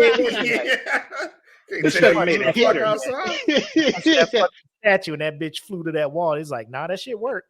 It worked. It worked a little too good. So who'd you see? Yeah. Now that we know it worked, who'd you see, motherfucker? Even before they went to war, she was just like, "Hey, still wouldn't tell her." Real quick. Yeah. Who did you see? Don't worry, it's not important. We getting ready to fight. I'm telling you that. Look, give me your give me your hands. Right. Who did you see? Take my hands right back. You play too much. But I think that's why she didn't want to tell anybody. Because, like, if you see Killmonger in the ancestral plane, that means some bad shit is coming. You know what I mean? Like, or you on some bad shit. They would have Yeah. been against following her if they were just like, that's if they knew she talked Yeah. Killmonger. that gave me the Yeah. advice. Real Also- quick, let's backtrack the entrance of her as Black Panther. Yes. You know, all the elders are at the Japari land and they're talking, and you know, the ship pulls over, they look up and they got to do the dramatic drop superhero landing. And when she landed, standing ovation in the theater. Yes. Hell yeah. Hell yeah. Yes. Legit. Everybody. Legit. The mask comes off. She got the little, you know, the braid back with the. I was just like, bro, this is a brand new Shuri right here. Y'all ain't ready for this shit here. The Arm interaction wrestle. between, yeah. Yo, can y'all leave? I gotta talk to M'Baku real quick. You know, they leave, and again, props to M'Baku for listen to what you trying to do. This dude is a god. If you've managed to kill him, do you think that's going to stop these people from waging war? They'll be even Forever. more pissed. Yeah, You you know what I'm killed saying? their god, dude. They will be mad at us forever as long as they're around. Is this a smart thing to do? As a leader of my people, I don't want that. She was like, I don't hear care. what you're saying. I'm gonna let you finish, but we're gonna But go I'ma ahead still and fight, do it. Yeah, and I'm I'm gonna still need you to be doing it. there. Wait, and it wasn't even a question. She's like, "You're gonna be there Yep. with And bells he's on." like, I see you there. Did you I'll not see try. the way he punched me? Like, I don't think this is a good idea. Like, You I haven't just love been the way- hit by him yet. yeah, with You got the herb. I don't. That shit hurt. it hurt. I had to put some Hell, Vicks even with on the it. herb, it's gonna hurt.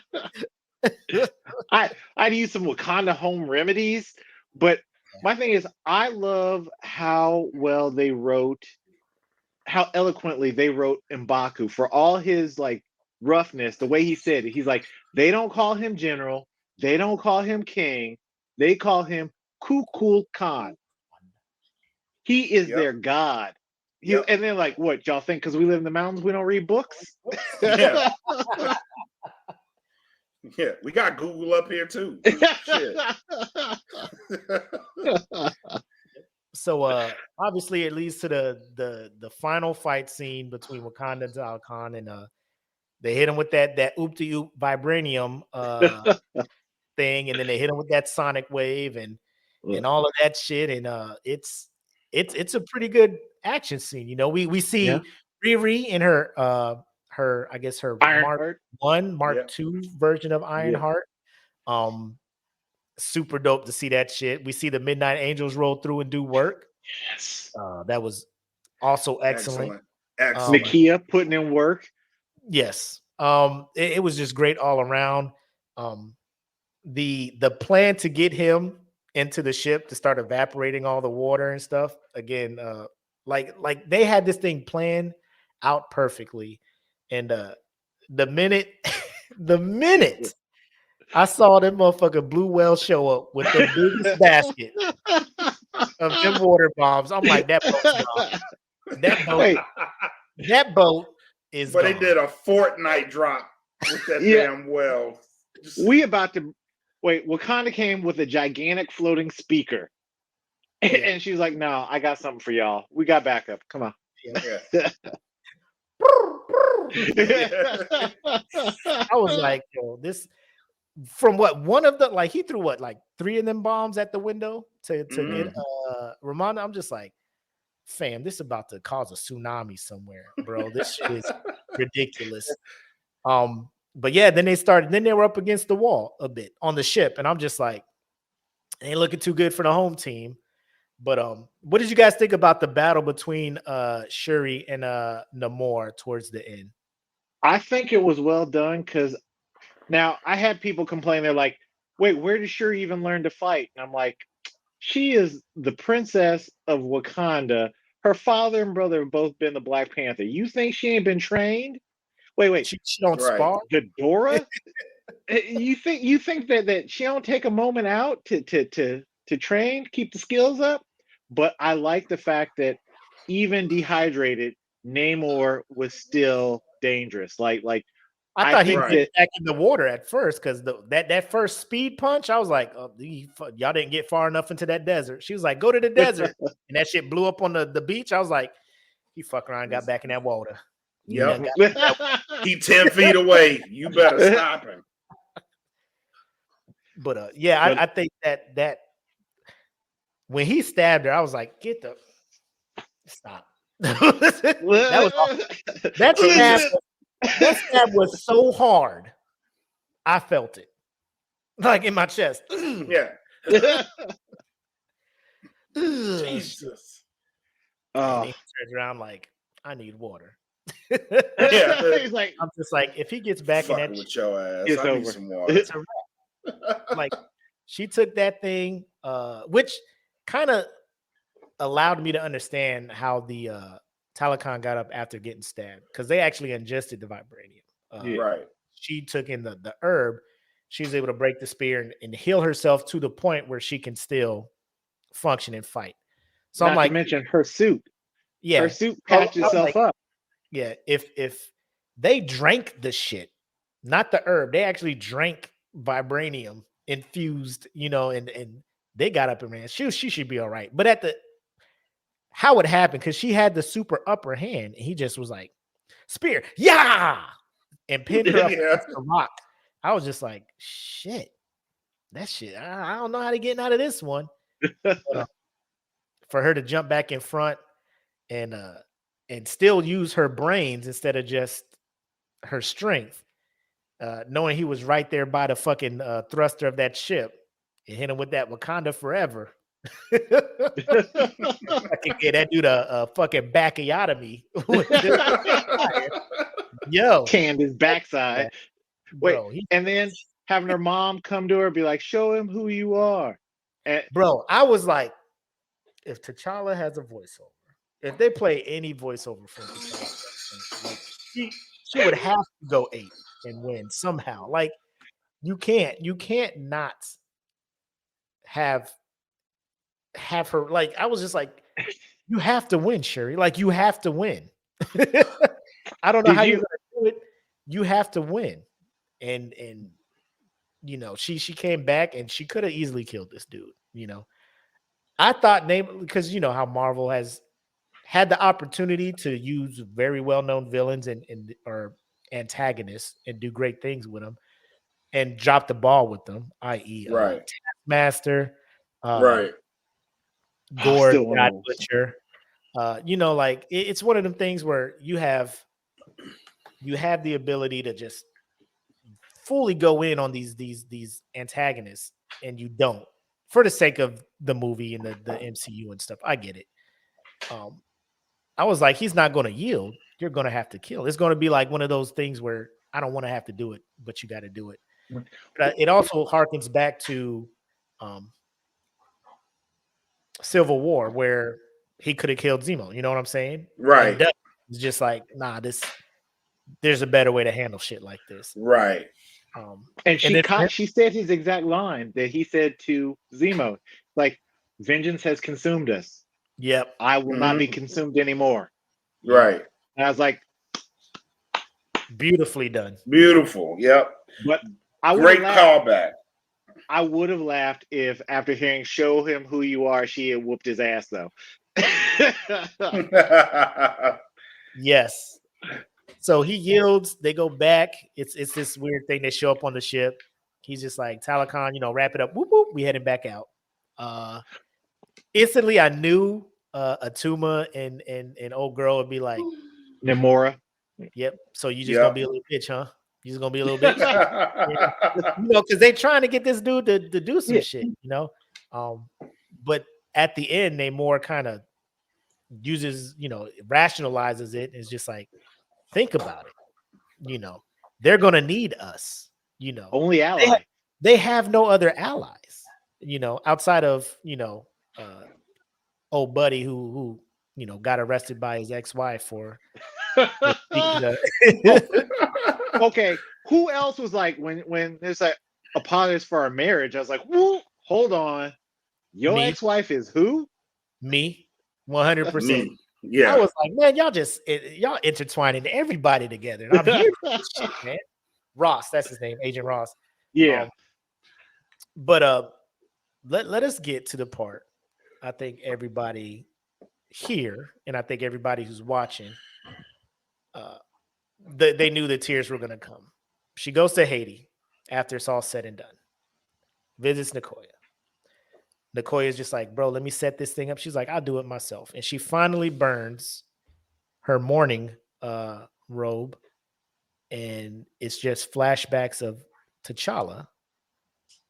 And it was not a dry eye in the theater at that point. Again, I know she's a great actress. A part of me feels like that wasn't acting for her. Like they were just like, here's where you're gonna think about T'Challa in this, and she probably just thought of Chadwick and the time she was spending with Chadwick, and the tears were 100% natural, not forced. Mm-hmm. Then it fades into Rihanna singing her song, and I'm bracing myself for the mid credits because the one thing you did tell us, Nick, is, bro, just bring the tissues because that mid credits scene. And my wife was not privy to this information. Mine neither. She was like, was there every time, I don't know why she does this. Every Marvel movie, is there a scene? Like, babe, there's a scene. There's only 3 people getting up, leaving the theater now, and they're all dumb at this point. Like, even if that was my first Marvel movie, and I see credits, and I start standing up, and nobody else in this theater is standing up, I'm like, what the fuck's happening? What's going on? Let me sit the fuck back down real quick. Yeah, nobody left. Nobody in my theater left. What y'all doing? Y'all know something? Why y'all still sitting here? So she's crying. In the background, I see Nicoya and a kid, and instantly I'm just like, nigga, I swear to God, that's what I swear to God, y'all better not. Y'all better not. I knew what it was immediately. This motherfucker had a kid. I don't blame him. Oh, he had a kid. I'd have been upset if he didn't. He smashed. My boy smashed. What is it from She-Hulk? T'Challa fucks. It's a picture of happiness, of sadness, and a teeny bit of jealousy. Like, I mean, at least he went out, in a good spot. At least he got to live a good life. You know what I'm saying? But she shows up, my guy. Brings the kid, introduces her, and like immediately I can tell Shuri is just like, hold the fuck up.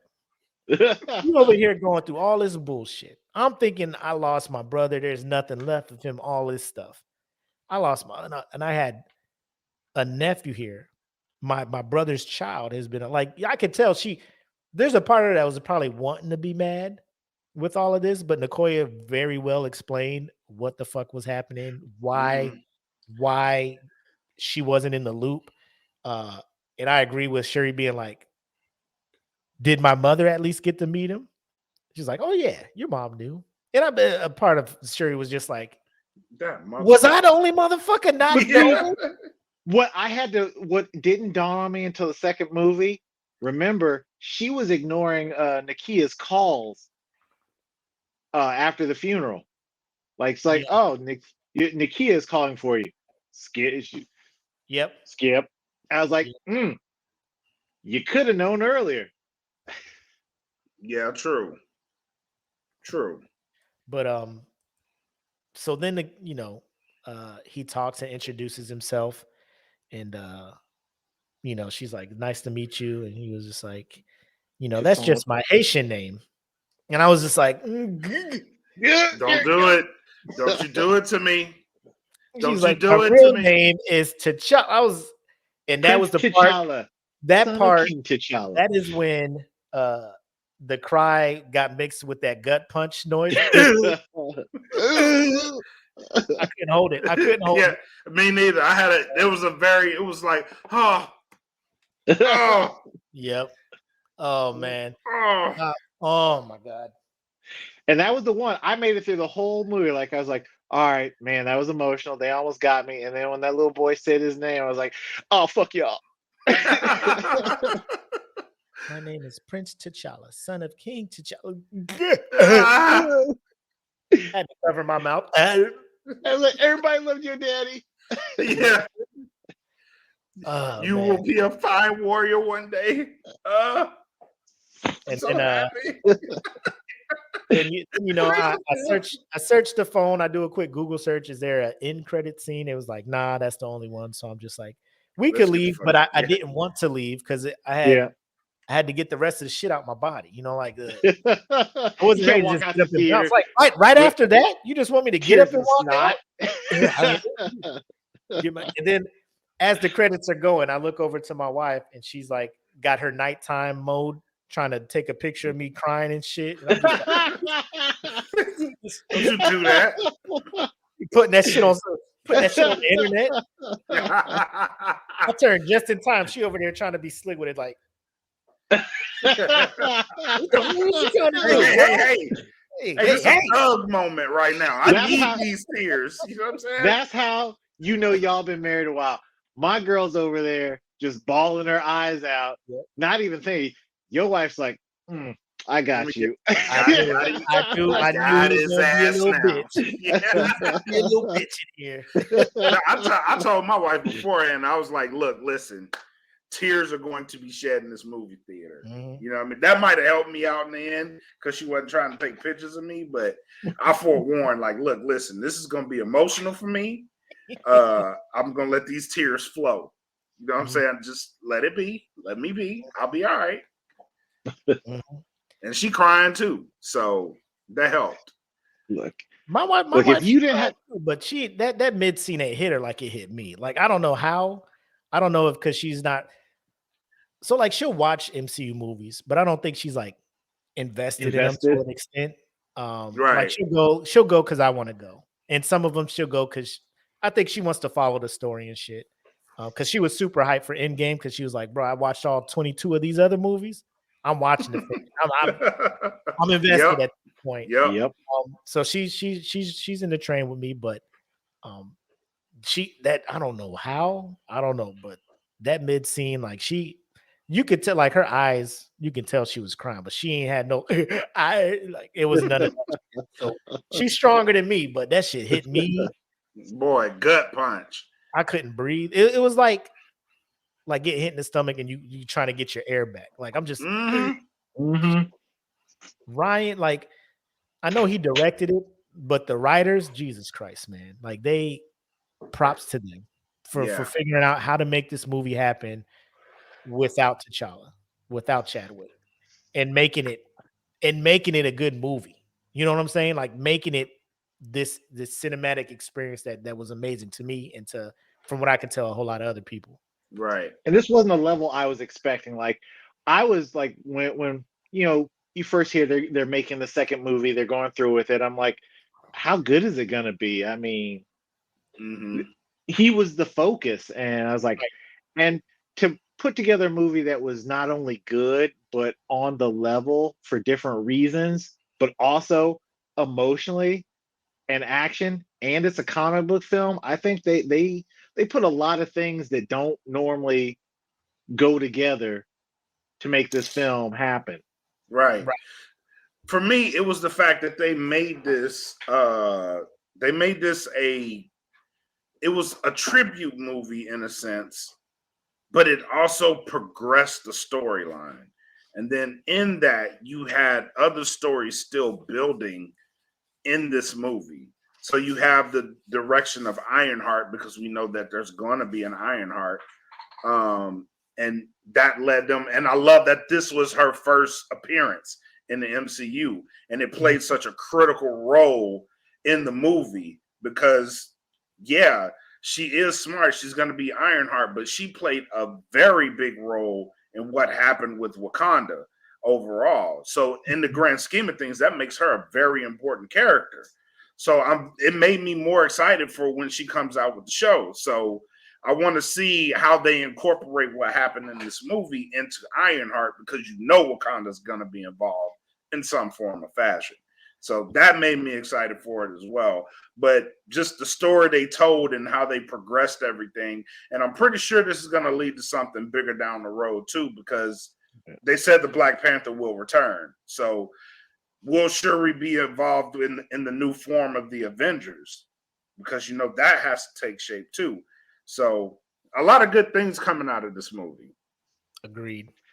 And I'm really curious to see where it goes, because I do like that both this and the first Black Panther movie have bearing on the Marvel universe, but they're self-contained films. Like this wasn't it like Iron Man 2 was really a big excuse to lead into Avengers. Like Right. I remember Jon Favreau said he was upset because they made him completely rewrite the script to make this about going into the Avengers. We watched both Black Panther films, and this is about Black Panther. Right. And for it to be this strong emotionally, like people are like, oh, well, Endgame, people cried. I was like, Endgame was the buildup of 22 prior films. Right. Yeah. Black Panther, sure, he was in those other films, but not all those characters were in those other films. And we still were emotional about them. Ramonda was only in the first Black Panther film. And like, I don't even think she was in a scene for Endgame. And we all felt it when she died. Right. So for them to do what it took a buildup of other characters to do in this says everything to me about them having to do another film after this. Right. Because and the biggest shit on top of this is something that we hadn't even spoke about. Well, we did, but we kind of glanced over it. This is the first film in the MCU where they acknowledge, like, with the word mutants. Like, yes. He is a mutant. Like, this is the first film in the franchise that they confirmed that guy is a mutant. Yep. Yeah, because they only hinted at it at the end of Ms. Marvel. Right. Mm-hmm. They confirmed it with this movie. So that was pretty huge in that. So now I'm looking forward to an X-Men. You know what I mean? Because they're coming. And next Black Panther film or Wakanda film, M'Baku showed up on Challenge Day. Is he gonna be the next? Is he the king of Wakanda next time we see him? Right. Facts. I will watch the shit out of that. Me too. 100%, bro. 100%. Does he get the heart-shaped herb? Because he's king. Now, that's the one thing I did notice about the MCU that they changed from the comic books. When they mentioned it in Civil War, right after T'Chaka died, when T'Challa's talking to Black Widow, and he says he was Black Panther, he's like, but now I'm also king. In the MCU, they've separated those two. T'Challa just happened to be both King and Black Panther, and at one point his father was both. So I feel like Shuri's going to be the protector of Wakanda while M'Baku's running it. And that makes perfect sense. And that when you say it like that, that makes sense. Where you separate the two, and now you have a protector and you have a king. Because in the grand scheme of things, I don't think Shuri really wants that. She's content with her tech. Mm-hmm. Plus, she knows the elders don't look at her as a leader this early on. Right. Now she has so much stuff to learn about running the kingdom of Wakanda. Right. Yeah. Because it had always been planned around T'Challa. Warrior. Man, bro, I remember when the trailer first came out, like 95% of me was just like, bro, it has to be Shuri being Black Panther. But I was like, bro, if Okoye gets that motherfucker herb, I'm here for that shit, bro. I want to see what your suit look like, girl. What your suit look like? Yeah. Look, Nakia running around in her little stealth suit. I was about it. Yeah, I was about that 100%. Life too. 100%. So I guess we'll start winding this down. Overall impression, and where would you have this ranked as far as MCU movies? We'll start with you, Black. What about where you at with this? My overall impression is this is an extremely important movie in the overall timeline of the MCU. Mm-hmm. A very great way to end Phase 4 and bring us into Phase 5. I'm pretty confident that this is going to have an impact on Phase 5 as a whole and where we go from this movie into Phase 5. Keep in mind, we have Ant-Man Quantumania coming out. So that'll be the first film of Phase 5 where we finally see Kang the Conqueror. Kang. Yeah, we finally see Kang the Conqueror. So where they go after that, I think this may impact later in Phase 5 when they finally start bringing in the mutants and we go back to Wakanda and we see how that affects everything because Namor is a mutant. So I think this may come back later in that timeline, but I think the seed has been planted.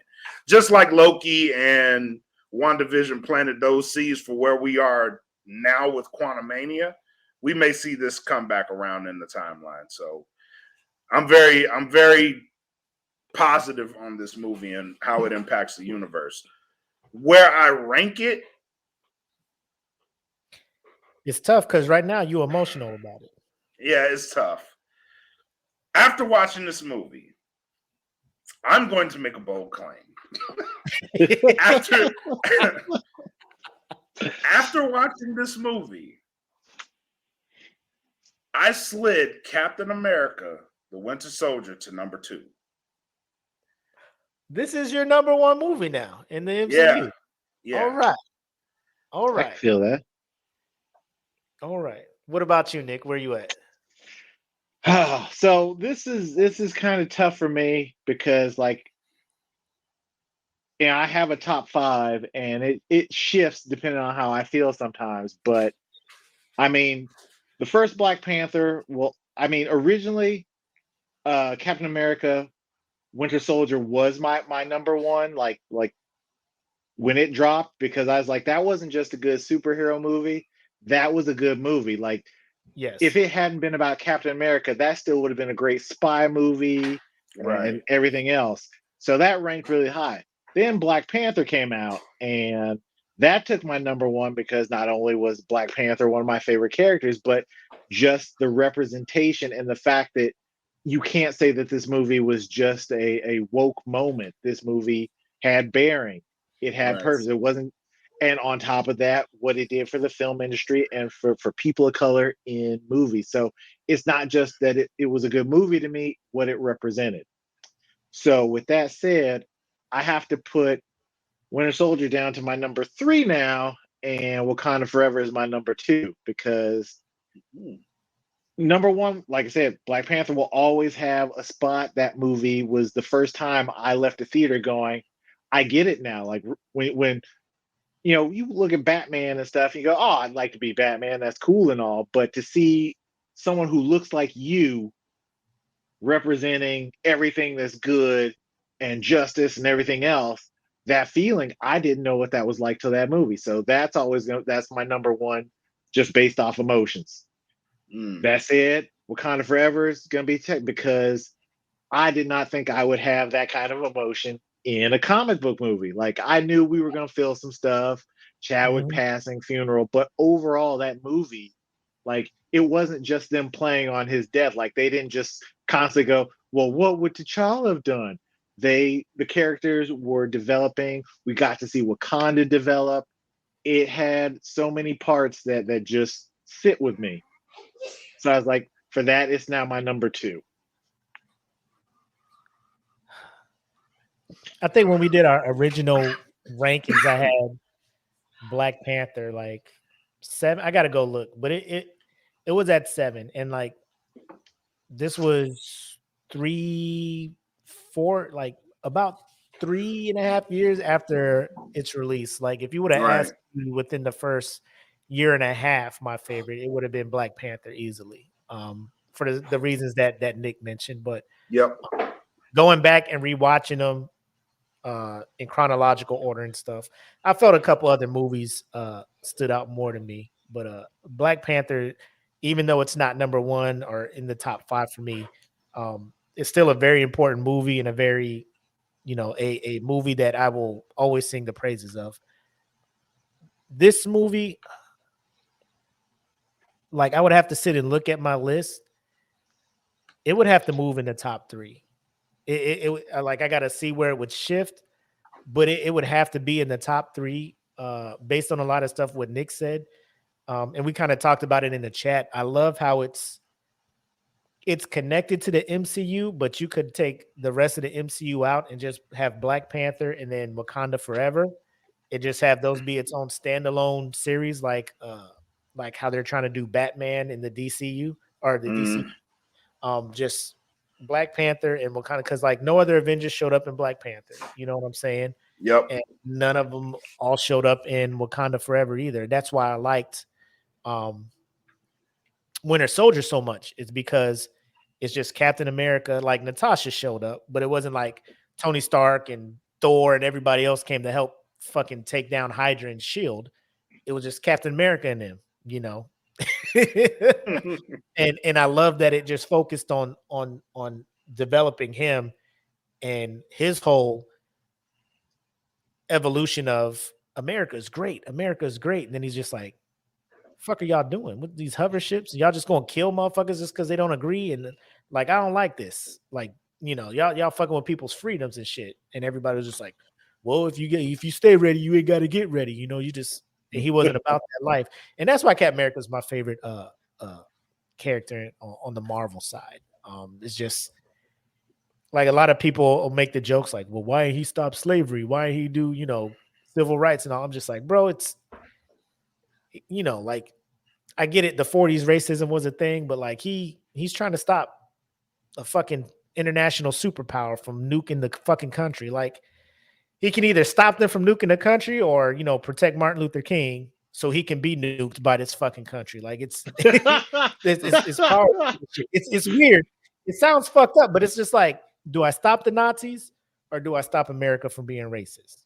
If I stop him from being racist, like, I don't know how you do that. Like, you just gonna punch racist people? Like, I don't know. What do you want him to do to stop an ideology? You know what I'm saying? You can't fucking do it. Like, racist people gonna be racist. It is what it is. But it would have to be in the top 3, and I would probably put it number 2, probably 1A, 1B with Winter Soldier. It's up there based on how well this movie was put together. It's just you can't deny. And I'm looking at Academy Awards next year. I don't know if it made the cut to be nominated when they do them in February, but if this doesn't at least get a nod for like it should win best score, I feel. Best costume, easily. Again, makeup and costume, easy. Cinematic or whatever you call the set designs and the cinematography. I think that's what it is. Yeah. And I wouldn't be upset. Like I feel graphic effects. Graphic effects, visual effects. Yeah, and I feel like it'll get a nod for best picture. And I feel the reason it'll get a nod from the Academy is because of Chadwick's passing and the tribute to Chadwick. I feel like they'll play that heavy. But I feel it should also get that nod because it really was well written. But I don't think, has there ever been a superhero outside? Has there been a superhero movie ever nominated for Best Picture? No. Generally, because so many people frown on it in the industry as a thing that it doesn't get the nod for that. But if anyone tried to complain about Angela Bassett being nominated or winning for some Best Supporting Actress based on this film, they could kick rocks because they hating. Because there is no way to say that she didn't carry her role in this film. She don't gotta win it, but y'all better acknowledge the queen for real and the emotion she brought to that role. You know what I'm saying? Y'all better fucking put respect on Angela Bassett for carrying that. And bro, I was so mad when she died. I'm just like, bro, come on, man. A movie and a half? Come on. Look, now. I Give us hope a Ryan trailer, Coogler. man. I hope Ryan Coogler apologizes. I'm so sorry. Let me I'm so sorry. let me tell y'all something. And this is just a theory I had. Yeah. After she passed, it dawned on me. Marvel is owned by Disney. And if goddamn Bambi and Lion King didn't teach us nothing else, is Your that mom go parents aren't fucking safe. True. Tony Stark's parents got work early. Ooh, Exactly. wait, and graphically, god damn. Yes. Like your dad got his head beaten on Disney a will wheel. kill your motherfucking parents in a heartbeat. I hate you. We had no fucking choice. It makes the main character stronger, okay? Exactly. Oh, they got parents? I'm just like, bro. I'm just like, bro. You get wait. What's that shit? Damn, double homicide. Like both family and queen.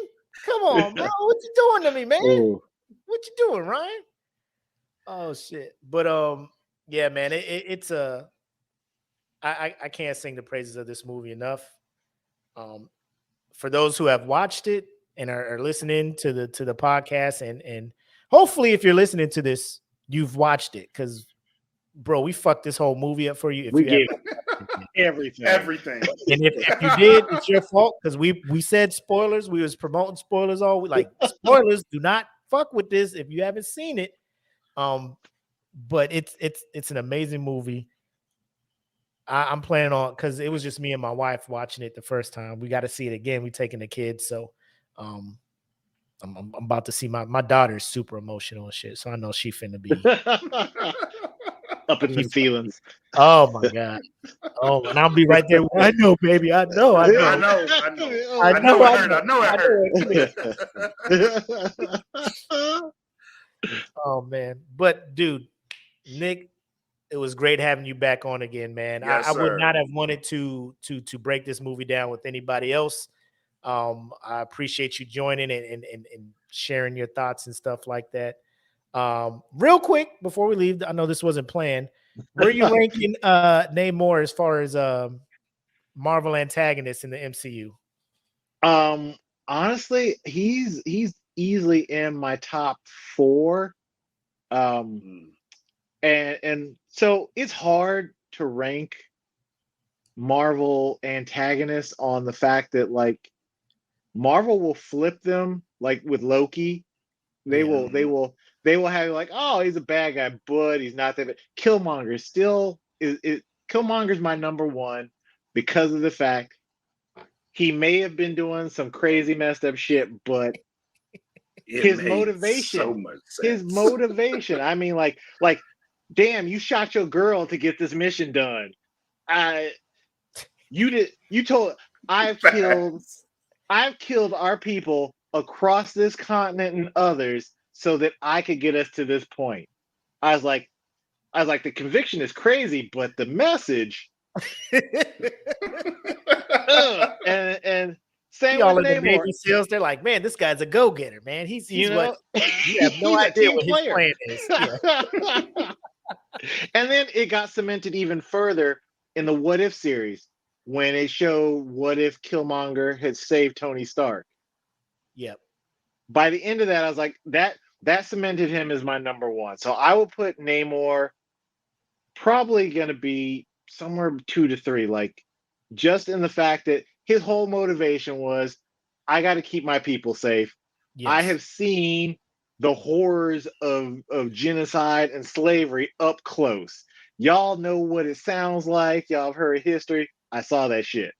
Mm-hmm. So, and the fact that by the end of the, you know, I was just trying to give a funeral for my mama, and I see these people up here.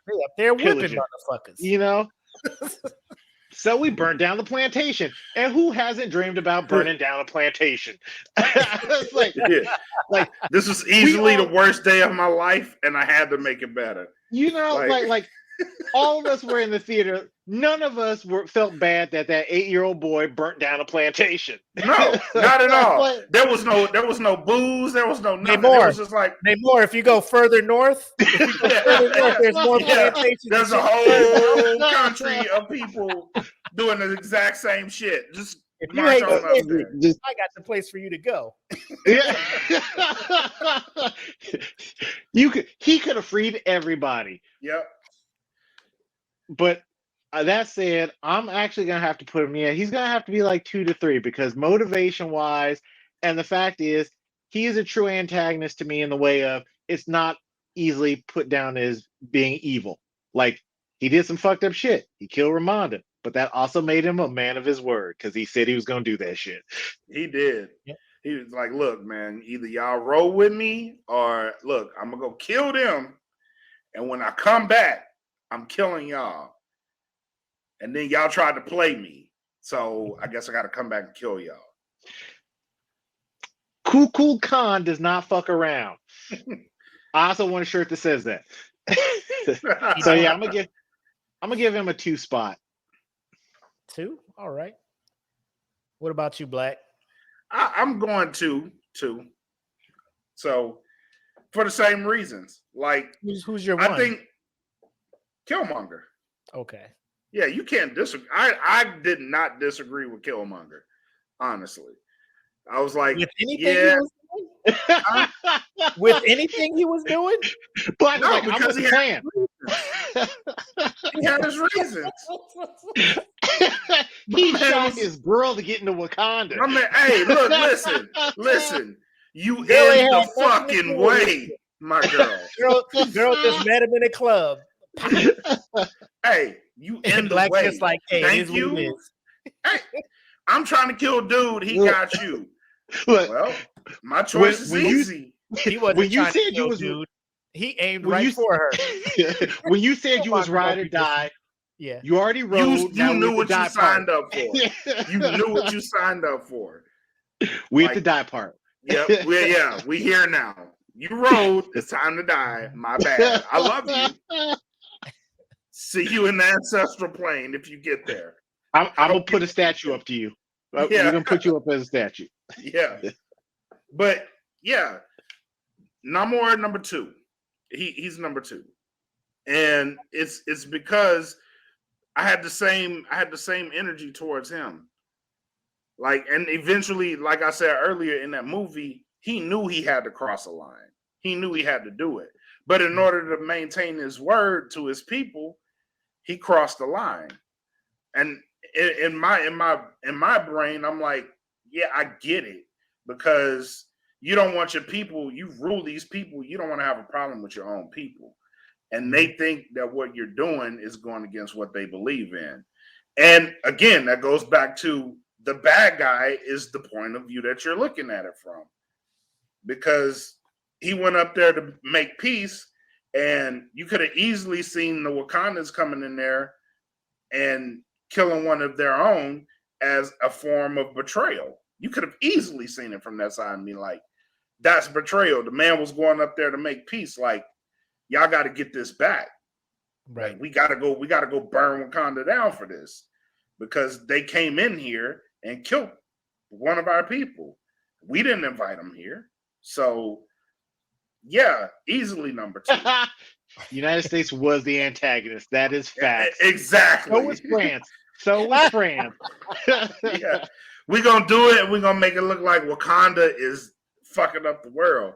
Bro, I was low-key mad at Ross, like, bro, or just be like, bro, it's not Wakanda, it's some other motherfuckers out there with vibranium. Leave Wakanda the fuck alone, all right? Y'all just what vibranium Wakanda did it, like shut the fuck up. Stop. Yeah. They're the only people with vibranium. No, they're not. It's the Wakanda. But that's also Namor was like, don't fucking tell people about me. I don't want people to know about me. Don't say shit about me, Yeah. or I will come for you. He said, keep my people's name out of your mouth. Out your mouth. Yeah. Yeah. Keep my people's name out your fucking mouth. Will Smith shit. Okay. He Chris Rock Wakanda. He did Chris Rock Wakanda. Damn. Let me just say, like, he'd probably be 3. No, he'd probably be 2. I'll put Killmonger at 3. For me, when I look at it, I'm like, the fear that Thanos was putting in motherfuckers just keeps him at 1 for now. I feel Kang is going to do some shit. He'll end up. Thanos is 3 for me now. He was number 2. He's Thanos 3, is 3 for me as well. He's about to slide to 4. I'm gonna let you know that right now. That motherfucker was piecing up the Hulk for fun. I'm just like, oh, this ain't the Thanos from the end credits, guys. This is like the complete version. This isn't the demo version of Thanos that we would get in end scene. This is you bought the game. You paid $60. This is full Thanos. Because when the Hulk hit him, and they were just like, no, don't get involved. Let him have his fun. Let him have his fun. And he beat the Hulk out of Banner. Ooh. Ooh. And for the Avengers to assemble and do the shit they had to do to stop him. Like they killed Thanos. And past Thanos was so petty to be like, oh shit, they killed me in the future? Fuck that. I gotta fuck these dudes up. Run it back. Yeah. Run that back. Yeah. Oh, we run this back right now. Without experiencing anything future Thanos, he was mad that future Thanos was fucked up. Oh, they did that to me? Oh no, we fixing to ride on these motherfuckers. Roll up on them right now. Roll up on them right now. Because this version of Thanos in Endgame had no interactions with the Avengers. But he was confident that he's gonna fuck them up to the point where he was like, I'm gonna sit here and wait for them to come to me. And I'm just like, after I blew up your house. Yeah. Yeah. Oh, this is your fortress? Zap. Hey, girl, go in there and get that glove for me. I'm gonna be out here. But what if they come? I'll just be here. He out there just looking at rocks and shit, sitting on a fucking boulder, like, oh, y'all here? Let me tell you what I know. I saw y'all lose. Y'all was big mad. At first, he was like, at first, I'm gonna just snap half the galaxy away for you guys, so you guys can live and not run out of resources. But now I'm gonna obliterate, and I'm gonna enjoy it. I was just like, bro, this man just has a book of one-liners. He was like, oh, I'm gonna use this one. Like he was on the ship, like, what I'm gonna tell these motherfuckers? Oh yeah, that's with this one. I'm gonna because no he just comes up with that on the spot. There's no way, bro. You too cold. I'm gonna enjoy this very much. Yeah. I'm gonna obliterate your old planets, eradicate everything very much. Just calm. Picking up his fucking sword, putting his helmet on, no gauntlet powers, like Earth's mightiest heroes. Let's go. Until Wanda got a hold of his ass, and then he was just like, rain fire. No, I did enjoy that moment though. Captain Marvel was coming at him, and he's like, all right, let me just drop the rock in the other hand, then I'm gonna smack you. I'm gonna need this power stone real quick. Yeah. That was a close one. Whew, that was strong. I hit it with my whole head and she didn't move. Ain't nobody smashing that yet. Like, goddamn. He was anger like, behind that shit. Yeah. Oh. And she was just like, and like, oh shit, let's go ahead and this real quick. You a different breed. Nah, but yeah, I put Namor above Killmonger only because Namor lived through that shit. So like it's more real. Like Killmonger knew about it. He was educated on it as seen when he went to that museum and was just like, how y'all get this shit? Oh, nah, y'all stole it. Did you pay a fair market price for it? Right. Now I'm gonna take this. I like it. I'm gonna take it. Yeah, I'm feeling it. I'm feeling it. I feel like the reason I love the swag. I love the swag of Killmonger. I love the swag. Is this your king? Is this your like? I love all of that about him. Like he showed up. Hey, auntie. Like, yep. Oh, yeah. I love it. Oakland shit. West Coast. I'm here, and this is why I'm here. y'all see us out here struggling in this world, and y'all ain't coming out to help us. I got us. Namor was like, I seen the shit. Yeah. I've seen the shit going on. I'm like, I'm fucking this shit up, and I'm taking my people away from this shit. Y'all surface motherfuckers deal with y'all shit. Just leave us alone, and y'all do with y'all shit. We'll even let y'all take some of these wells to SeaWorld and shit. You know, Yeah. don't You come can down borrow here some looking for motherfuckers you want. vibranium. Yeah. Don't come down here fucking with vibranium. Like, because Aquaman, they was mad. They're polluting the oceans. We're mad. Like, this motherfucker was just like, y'all do whatever the fuck y'all want. Don't fuck with my peoples. And y'all sending these drones down here, y'all getting too close. Yeah. I gotta catch you. But that's why I feel Killmonger more, because Killmonger's like, you know what? I'm gonna free all the oppressed people in the world. Namor's like, I gotta protect my people. Killmonger's like, no, we got enough people and weapons. We gonna spread that shit. All oppressed people in the world, we coming up together. Bro, it was crazy how fast motherfuckers was agreeing with him in Wakanda. They was just like, hey, this motherfucker's spitting. Ooh, he on it. But like, y'all just saw him throw T'Challa off the waterfall. Yeah, that was sad, but this motherfucker shit, bro. Wakanda's like, he killed my best friend, but he also killed the dude who killed my dad. So I flipped a coin and it was tails, so I got to roll. I got to roll with him, bro. He said paper, rock, scissors. He won. Wasn't no best out of three. I think the other part he should have thought about is like, I can't go against my wife. Like when Okoye was all about, yeah, I'm rolling with Killmonger shit. It was easy. Then when they on the battlefield, and she just like, all right, we can't fuck with that shit no more. He was still rolling with Killmonger. I'm like, bro, you fucking up. Like you fucking up the home, bro. You fucking up the home front there, my guy. Happy wife, happy life. Right? Like that mantra must not have made it to Wakanda until that day. But maybe yeah, I'm sorry. Now get your ass off this rhino right the fuck now. This war is over. Yeah. Bro, when the rhino won't go against your wife, yeah, you sided wrong. because the rhino is the rhino is full sprint, and your wife just jump in front of it. The rhino's like, "Oh, what up, girl? Oh shit! Hey, the rhino knows. If the rhino knows better than you, oh, you don't. Yeah, you done fucked up. You done fucked up. You could be glad your ass is just in prison.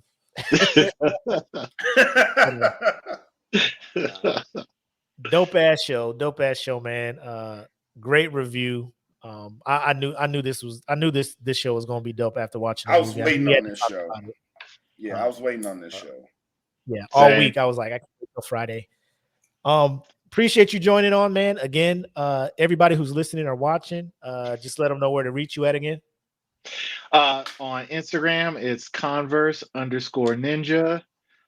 It's Converse Ninja Cosplay and Gaming on Facebook.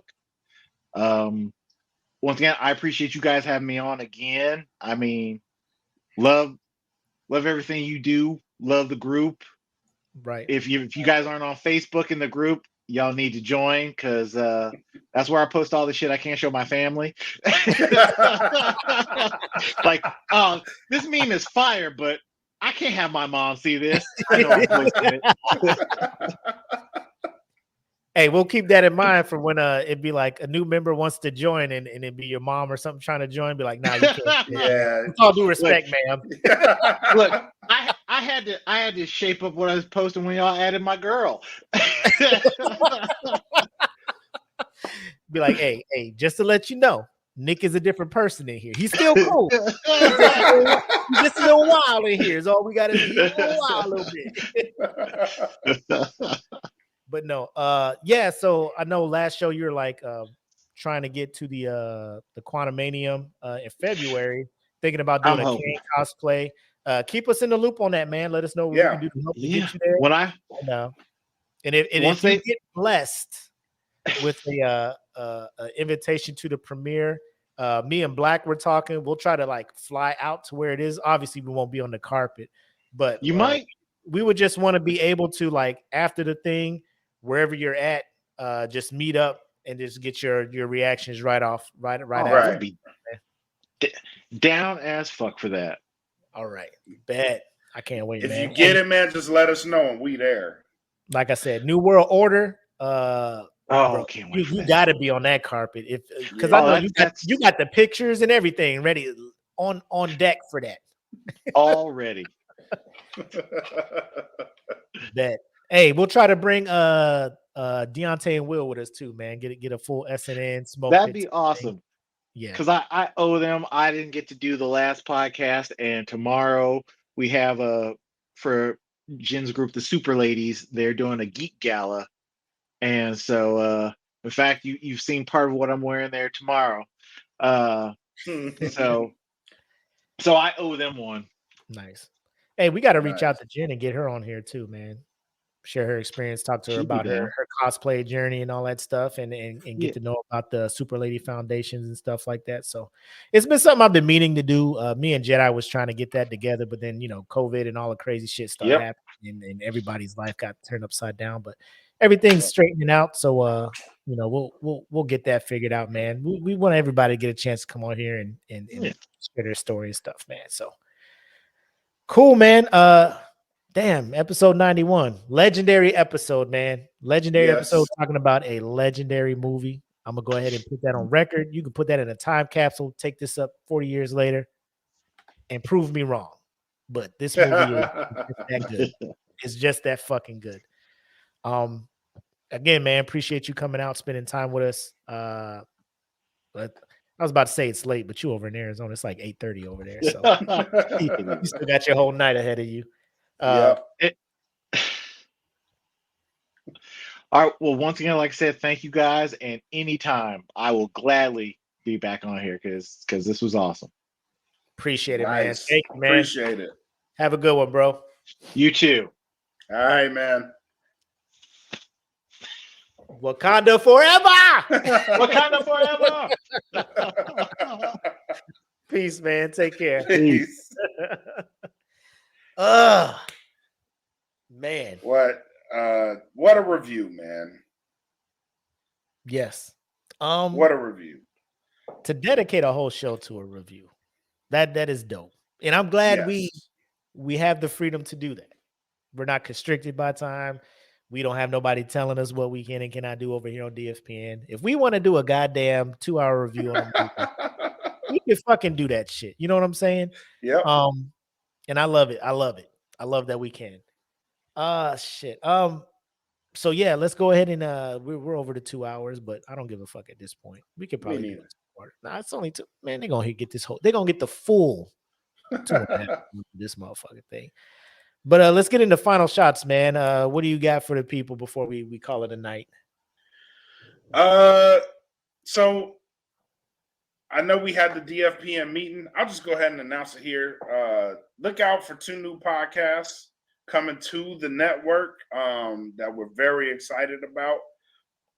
One's called The Patio with Kim, and the other one is called Burrowbreads with Mar, and actually it's called Burrowbreads in the A, and it's from Mar and White, and they will be joining us as well. So thank you guys for joining the family.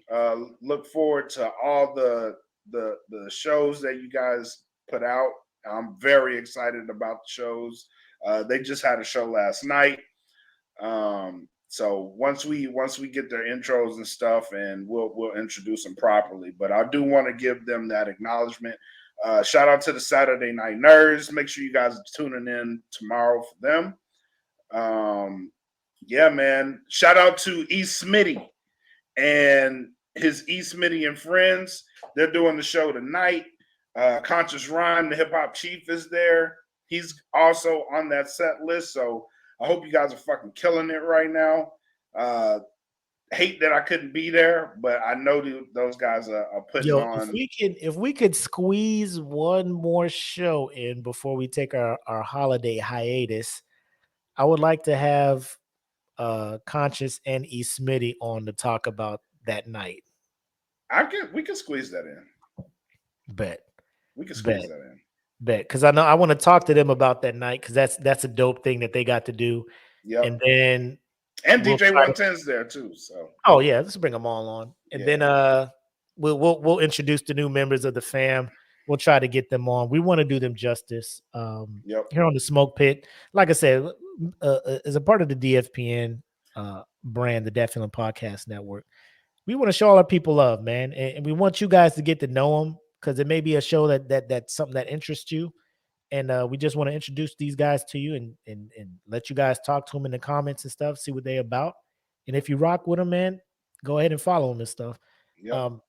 I'll edit the description on this, so we'll link the YouTube page for the Burrow Breads, and then yeah, we'll get them on here so you guys Yep. can meet them and stuff, man. It's a family. I sat back and we were looking at the schedule, and it seemed like every day it was something. Like we had somebody online to do something, and now we got 2 more shows. So now it's a beautiful thing looking at, like we were talking about. Yep. We had our first big DFPN meeting October of 2020, September or October 2020. Mhm. And it's November 2022, and look where we at, bro. Yep. So pedal to the metal, ain't no stopping. Keep evolving, keep growing, keep doing what we're doing, keep involving you guys in the groups. Seeing what you guys want to do, listening to you guys, and then also showing you guys our appreciation with the giveaways and the jerseys and stuff. Everybody seems to be loving those. So stay tuned. We're only getting bigger and better. Yep. So that means more stuff for you guys. So it's a win-win for everybody. I had something else for final shots, but I forgot. It's all good. Oh, during our holiday break, which is probably like the month of December. Well, there's not going to be a show next week, Friday after Right. Thanksgiving. So chill and all that. Maybe the first Friday in December, we'll probably get a show out there, and then we'll probably call it quits till the next year. But I'm going to be introducing a new bracket to the Smoke Pit, and let me go ahead and bring it up so you guys can see what we're talking about.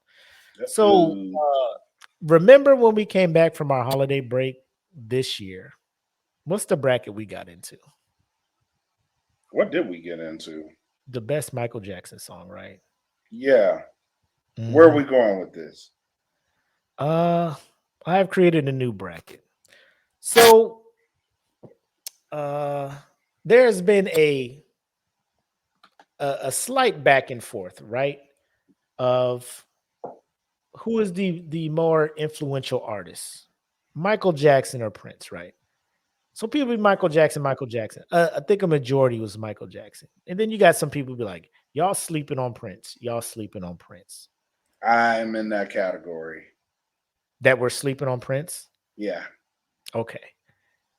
So let me just present to everybody who's watching and who's listening the best Prince song bracket that I will be dropping. So how this is seated is based on where it was ranked on the charts and how long it was ranked on the charts based on position. So if it was number 1 on the charts, obviously, if it was number 1 for longer, it gets the higher seed. So this is what we're looking at. Let me go down the list of songs. So your number 1 seed is When Doves Cry. Your number 2 seed is Let's Go Crazy. The biggest thing I took away from this when I was making the list is Purple Rain was not as loved on the charts as it is, I guess, for the culture, if that makes sense. Yeah.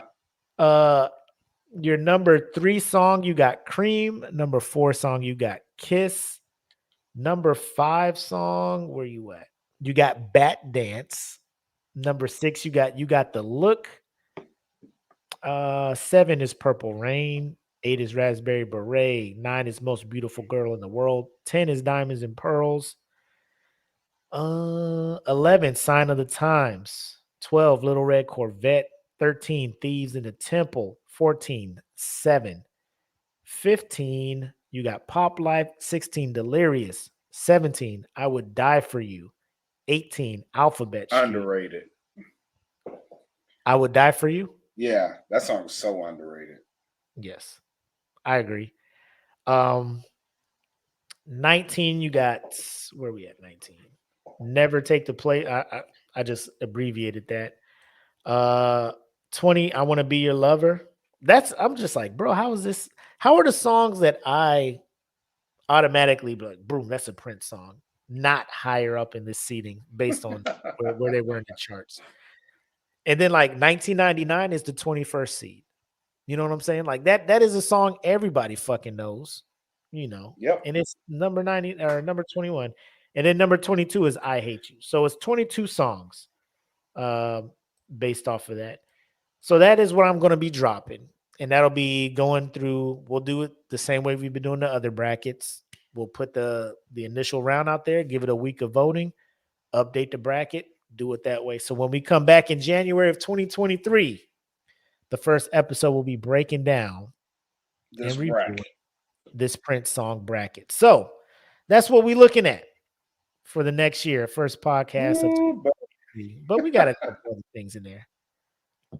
Oh, look, Deontay in here like, yes. Yes. So initially, like before going back, because obviously during the break, I'm gonna be listening to the Prince songs and revisiting and but initial look, Black, what song do you think is taking this? Ooh, that's a tough one. If I got to go off the group, I'm gonna say Purple Rain. If I got to go off the group, they will drag Purple Rain across. Oh yeah. But it's going. Diamonds and Pearls is an underrated song. What do you think? What do I think will take it? On your bracket, what do you think is winning this off rip? Just early look. Early look at my bracket. I Would Die For You. Huh. Yeah. Because I got it beating Delirious. It'll beat Dove's Cry. Wow. Yeah. To me, it'll beat Dove's Cry. I Would Die For You is such an underrated song. So it's not close. Is it not close to any of these songs? Like when it gets to When Doves Cry, you just like, let me listen to them back and forth real quick. Or is it just like not in my head, just hearing them both, I go with I Would Die For You. The only problem I have with it, is when it gets to, because I would edge it Raspberry Beret, but on the bottom of that half, Kiss is in there. Yep. So it would be 1999 going up against Kiss. Kiss would win. And then it'll have to it'd be Kiss and When Doves Cry. Or Kiss and then I Would Die For You. I Would Die For You, yeah. Okay. That would be my tough one. What do you see making it over on the right side of the bracket? Diamonds and Pearls. I think this bracket maybe like I'm just looking like the Michael Jackson one was off the chain. The Michael Jackson one was off the chain. Participation was ridiculous for that one. Deontay's in the comments talking about he karaoke's Doves like he wrote it. The Prince version, right? You ain't singing the genuine version, are you? Right. I don't know. I'm a fan of Let's Go Crazy. I know it's not everybody's go-to Prince song. 1999 is kind of like everybody's go-to Prince song. Yep. Cream is a grown folk shit. Yeah, as I got older, I was just like, boy, Prince was on some what? Yeah, Cream is awesome. Yeah, Cream is that. You Got the Look is pretty good. But when I was doing this list, when I saw I Would Die For You at 19 or 17, I was just like, y'all fucking up. Like I don't know what people was thinking back then, not having this shit higher in the charts, but now it's gonna upset some motherfuckers, Yeah. I Would Die For You is like Diamonds and Pearls. That's my go-to.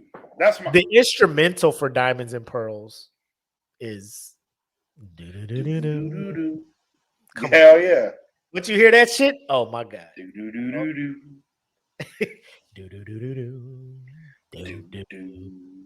Hell yeah. Ooh, this will be a good one. This will be a good one. So I'm ready to see what the group is thinking. So if you're listening to this, look in the description. I'm gonna have a link to the group. You can join in and join in on this discussion. But I'll be dropping this. Let me see. 1 week, 2 week, 3 week, 4 week, 5 weeks. So I will be dropping this next Friday to give us the 5 weeks needed to when we come back in January. We'll have a completed bracket and we can talk about it. For sure. Cool.